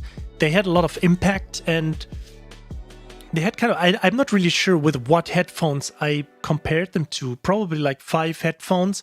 And I was listening to all of these and I just liked them most. And they sounded great. So I think this is... I don't know. It's like a... It's, you know, I started making music on like stereo boxes from my father's stereo. I didn't care about studio monitors. I think I got studio monitors like, I don't know, during the time when I was like working for like 5 years. I mean, I think when I got into making professional music, I got like these little JBL boxes and a subwoofer, and that was it. And these Atom boxes, I think I got them like, I don't know, a few years ago. I was already in Hamburg, so I probably have them for like maybe 10 years, maybe 8 years. I'm not really sure. So I totally don't care about the gear I use because you get used to it. And at this price range, let's put it like this, at this price range of headphones or speakers, that ranging from like 300 to $1,000, I think just decide with what you go best with. There would be no reason that I tell you these are the best headphones, you know, and then you go to the store and then, yeah, I just don't like them really, but everybody says these are the best headphones, and then you go home and you don't feel well. I mean, to be seriously, don't listen to people. Why? I mean, everybody, of course, when Dirk swears by the DT990, I totally believe him. And if I would try them, it would maybe just, you know, like a week or something, I get used to them and then I would use them too. But this is why I'm staying open-minded and saying these are not the best headphones out there. At this time, when I was at the store trying out all these different, you know, cans, these were the ones I preferred. And from then on, I just, you know, worked with them. If there are like 10 people, 20 people right now saying, you have to get these, you have to get these, I don't say why. Because I you know, I make my money with it.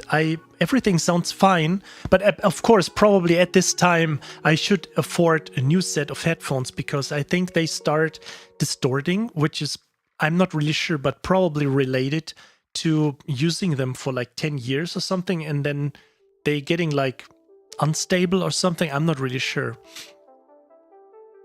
Mindfulness headphones, right? Because I'm always so relaxed during the stream.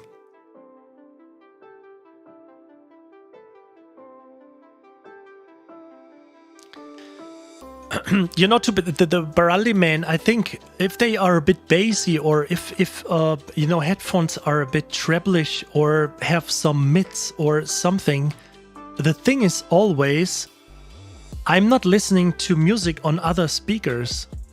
You know, I listen to reference tracks on these too. So if a reference track is a little bit too bassy, then my mix will be a little bit bassy too, but it will be perfect sounding on others. You know, if there is a piece of a pair of cans that make the mix a little bit more, you know, boosting the high frequencies, I would also listen to the reference music with like softly boosted, you know, high frequencies. So it's always 1-to-1. There is never a conversion problem between, you know, like the constant of the universe, so to say. I hope that makes sense what I'm trying to say. You get used to a pair of speakers and or a pair of monitor headphones, and then you like them and you work with them. And of course, there are really bad headphones out there. I once got like a gaming headset. I don't know what it's called. What it was called. I think it was like a Razer headset. It was called, I don't know, like Octopus or something, and it had, and then they said like boosted bass, and I just got it for gaming, not for making music, but I'm just saying this. And there was so much bass in there that if you would sneak in an EQ and take out all the basses, everything, all the low frequencies, it would still be like a booming bass. These were the most terrible headphones I ever heard. Matthew, thank you so much. Yeah, I think it's very important to be a mindful person, to be like relaxed. And this is the only way you can survive, on this planet. If you just don't, react aggressive. I mean, there wouldn't be no use anyway, but I'm like, naturally like this also in real life too. There is never like a real argument with, for example, my girlfriend, because if there's something coming up, I know that these kind of frustrations are something apart that is related to my past, when you grew up with all your sets of beliefs and all these things. So I would never, get aggressive with her because something is pissing me off. If something is pissing me off, this is already saying this. If something is pissing me off, it probably has to do with me and not with other people. And there's so many people out there who just bash others because they didn't learn to kind of like work on their self, fixing their own problems and realizing that they just using it as a valve to just shit on other people, So we're getting into the live to the live sessions again. Yeah, DJ Adam, you're right. You're destroying your ears in the use with them. The thing is, my right ear is already kind of destroyed. I just have like 30 or 40% left to that. What happened when I was 3 years old? Had like this cholesteatoma, or how you call it, like basically like good cancer, and they take it out, and then but they also had to get rid of the eardrum and the bones inside the ear. And so it was like a long story short, but I had like a correction surgery when I was 13, and I got like 30 or 40% of my hearing back. So this is the only way to listen to music, in the sense of that I can hear the stereo field. Because if I would sit there with monitors, I would just make it too loud. And the same, yes, Flosi already mentioned it. The problem is also for me, my room. It's not room treated. I got these nice panels here, and also there's these panels that I hear are behind my monitor. Maybe I can... So you can see what's going on behind my monitor. But it's not really room treated. And so that's why I just love, even if also when you write game music and you write really silent, orchestral stuff like pizzicato strings, lots of just trembling low, let's say Metropolis 3-ish kind of, or is it Metropolis Arc 2? I think that's like all the silent stuff. When you work with this, I feel best with like having like cans on. So...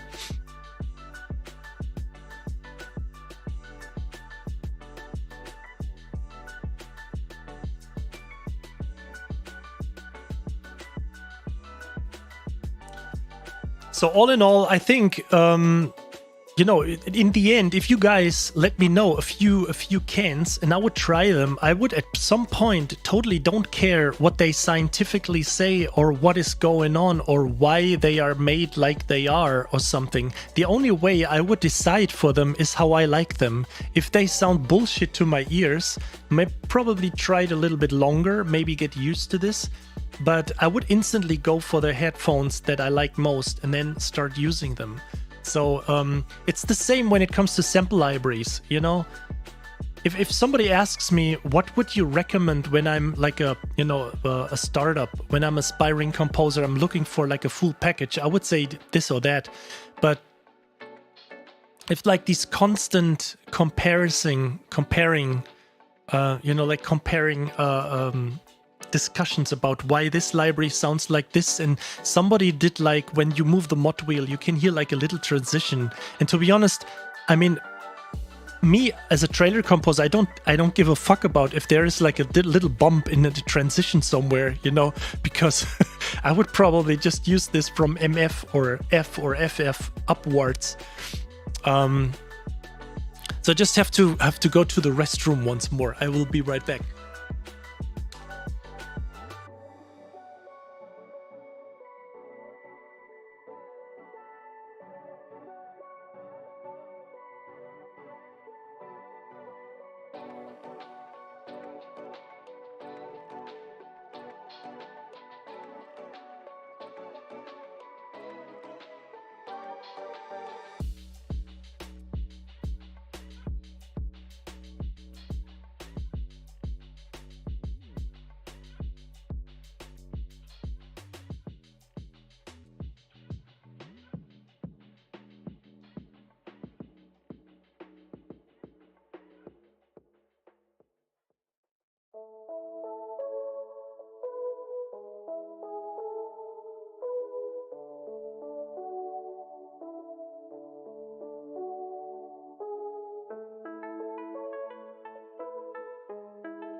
Okay, back at it.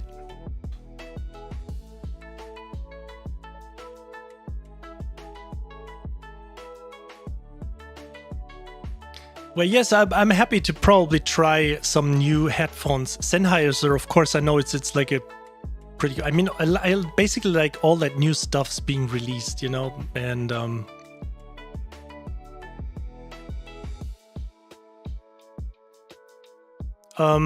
yeah, I'm no that I don't. Of course, I mean there are differences between all these things, but what I'm generally trying to say is that people, waste or spend like many days or hours of researching what these headphones can and these headphones can. But in the end, it's just a matter of getting used to this.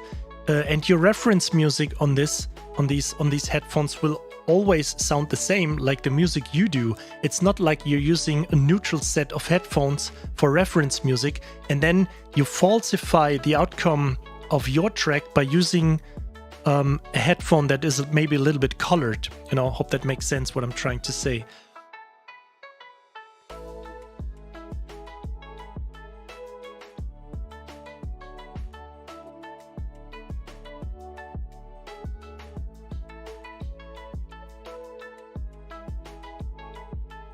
Super Mike, yeah, you mentioned a very important point. You use your headphones all the time because of neighbors. This is yeah. I mean, this is the third point. I'm living in a house with like 10 families, and I'm living in the ground floor, and I have like a psychological, how do you say, like a place. It's next to my door over the floor. There's like a psychology place. So there are like 3 therapists or something. And but they are not here at nights, but I just have a neighbor above. And of course, if you create music or if you write trailer music late at night, you eventually don't want to wake someone up. During the day, it's not really like a problem.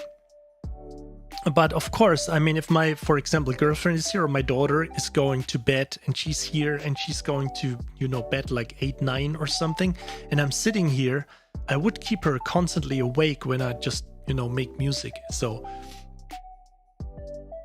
this is the other very important point, that you don't want to disturb others.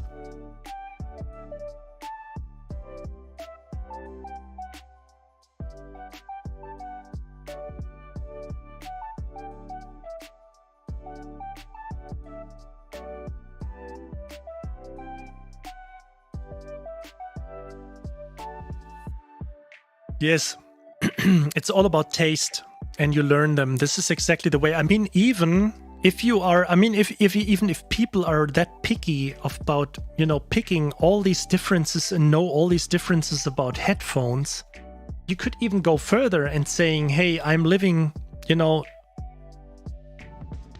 in Spain and you're living in Scandinavia or somewhere, you know, there is a big difference in temperature. And even if guitars, you know, even if you put your guitar on the window and it's like winter and you open it, it sounds completely different as in the summertime, because it just, you know, bends and shapes and all these things. So if people are that detailed about headphones, of course these things change depending on humidity and you know, like temperature and all these things. If you have a sweaty big head, or if it's just like, you know, like if you have hair, so if you know, all these things I think matter depending on how the membranes are moving or reacting, even though it's just little. But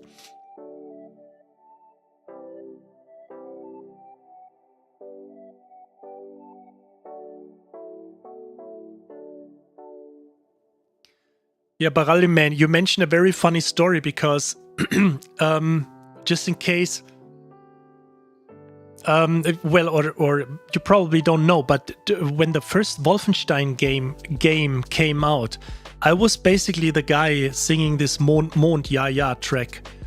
And when I recorded the track, and because, you know, this was like I mean, they didn't call them Nazis but it was like how did they call them? It wasn't the Nazis, it was like the regime or something. And but the thing is, the first version I had to sing for that track was using words they would, let's say, would be forbidden if you sing them, but I had to sing them.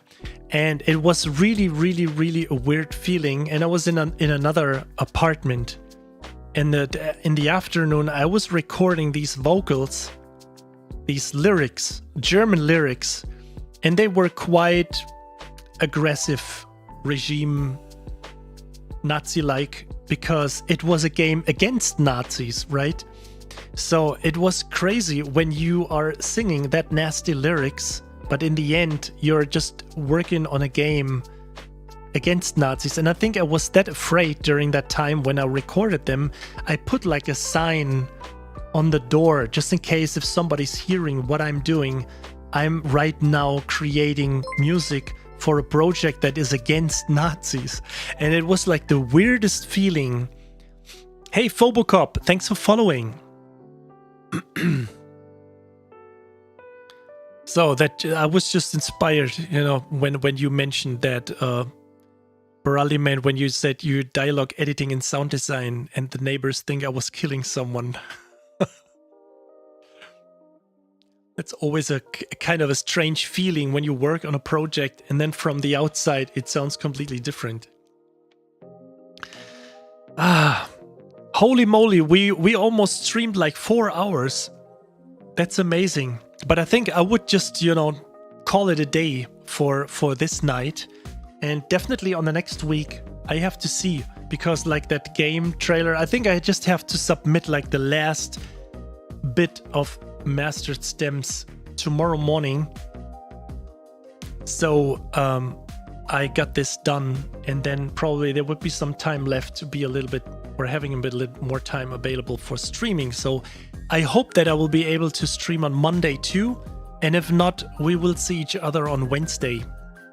So thanks everyone for being here. Thanks for all the subscriptions. I really appreciate.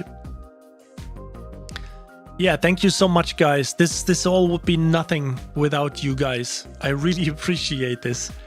And okay, so let's do this. And yes, as I said before, or as someone said before, we will definitely have a German stream soon. Maybe I will get it, you know, get this done on next Monday, and having at some point a German stream going. Okay, so thanks everyone for being here. Well, I'll probably have a session of Warzone right now, or Call of Duty, just to bring the evening to an end. Okay.